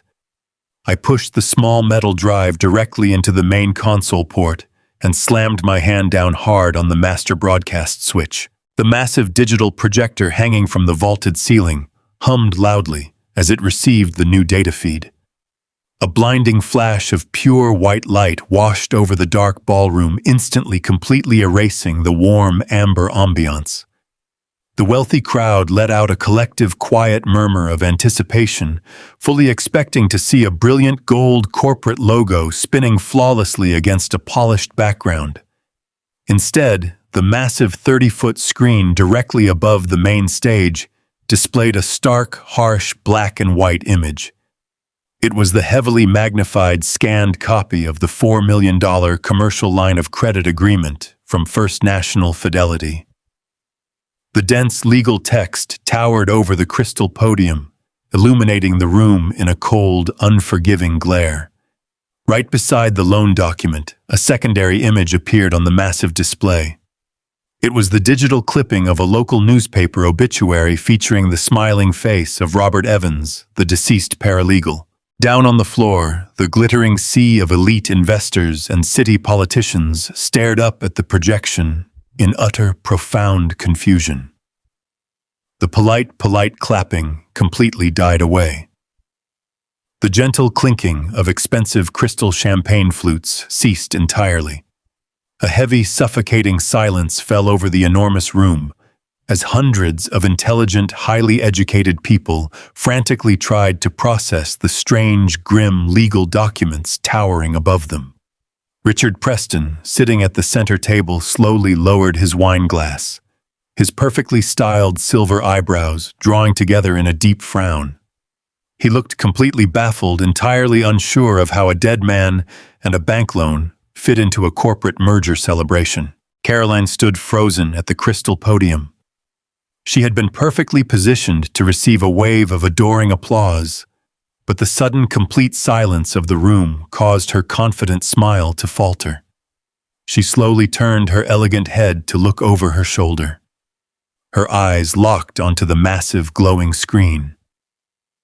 I watched from the dark control booth as her flawless, practiced composure absolutely shattered into a million tiny pieces.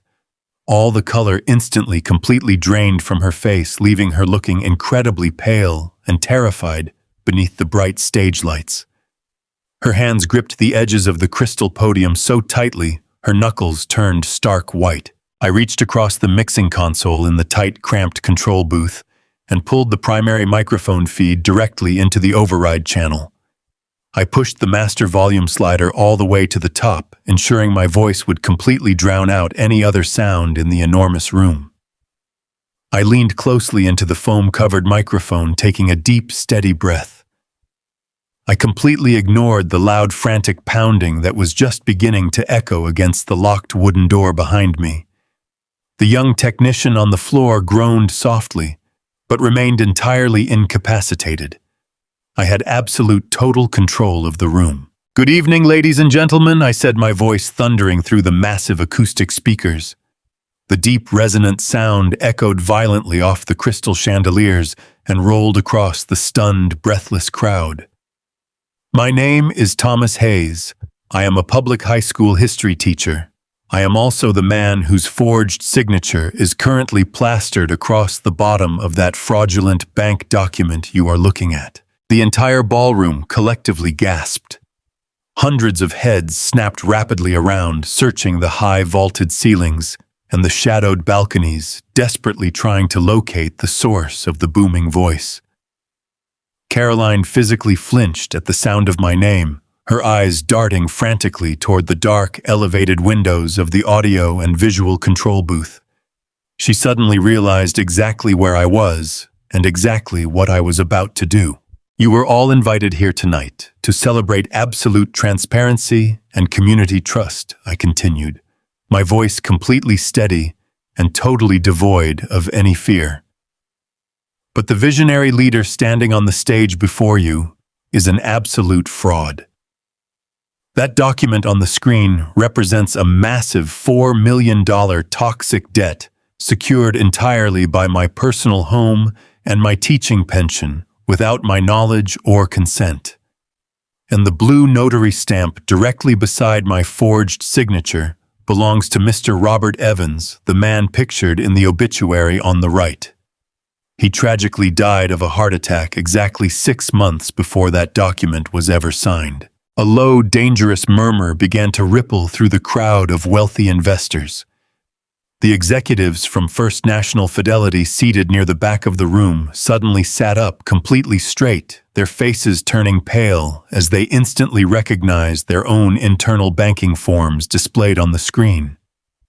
They realized instantly that their multi-million-dollar loan was completely, entirely unsecured and built on a massive federal crime. "But she did not stop at simple forgery," I announced, clicking the next file on the master playlist. A complex digital flowchart appeared on the massive screen directly replacing the loan documents. This bright graphic clearly illustrated the exact digital path the stolen money had taken. To hide the $4 million from her corporate balance sheets. Before tonight, she routed the stolen funds directly through the primary checking accounts of the Grace Fellowship Charity Fund. She completely weaponized your faith and your generous donations to launder dirty money before wiring it directly to a secret hidden offshore trust in the Cayman Islands. Pastor Miller, sitting at the front table near Richard Preston, let out a loud, audible gasp.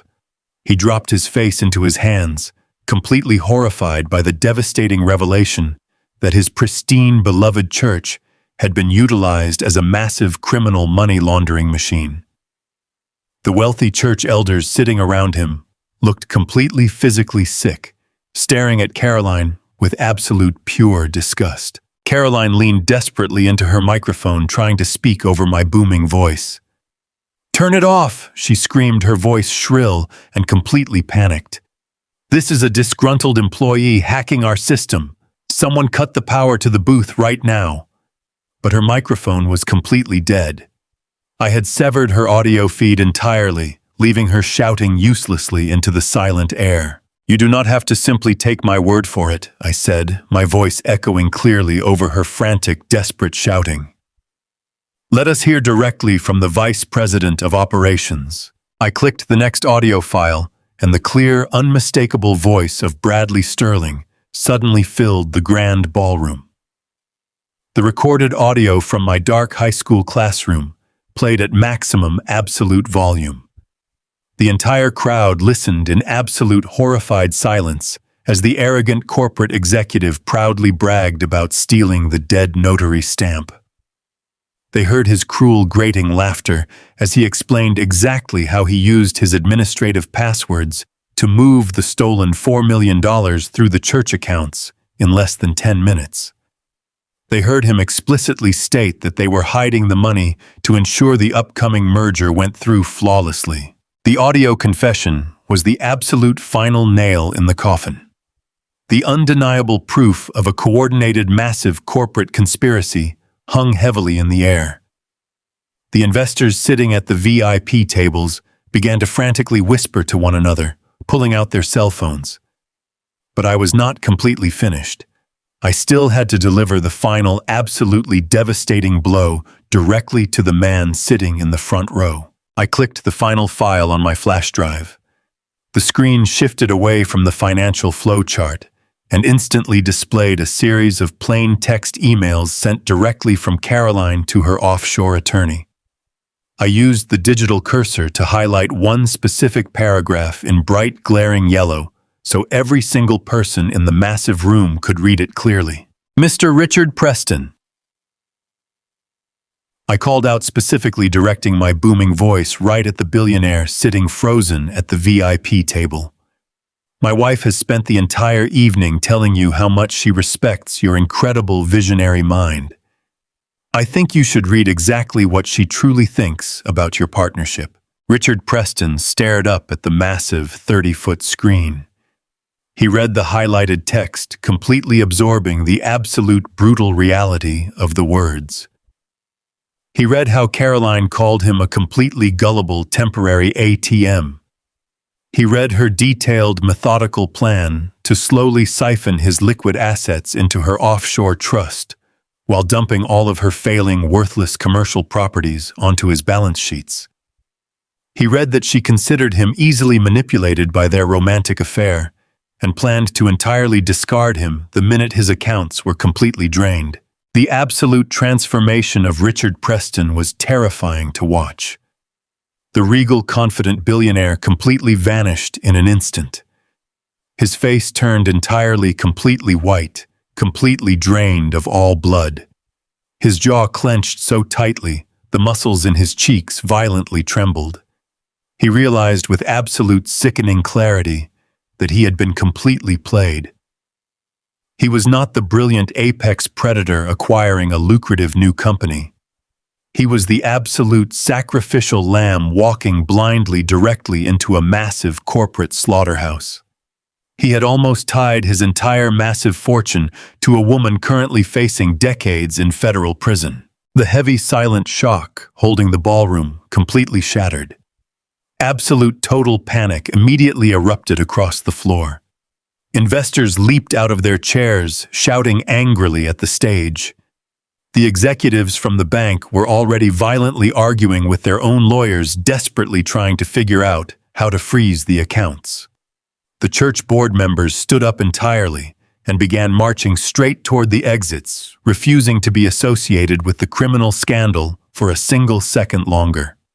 The beautiful, elegant coronation had dissolved into a massive, terrifying, chaotic riot. Caroline completely lost her mind.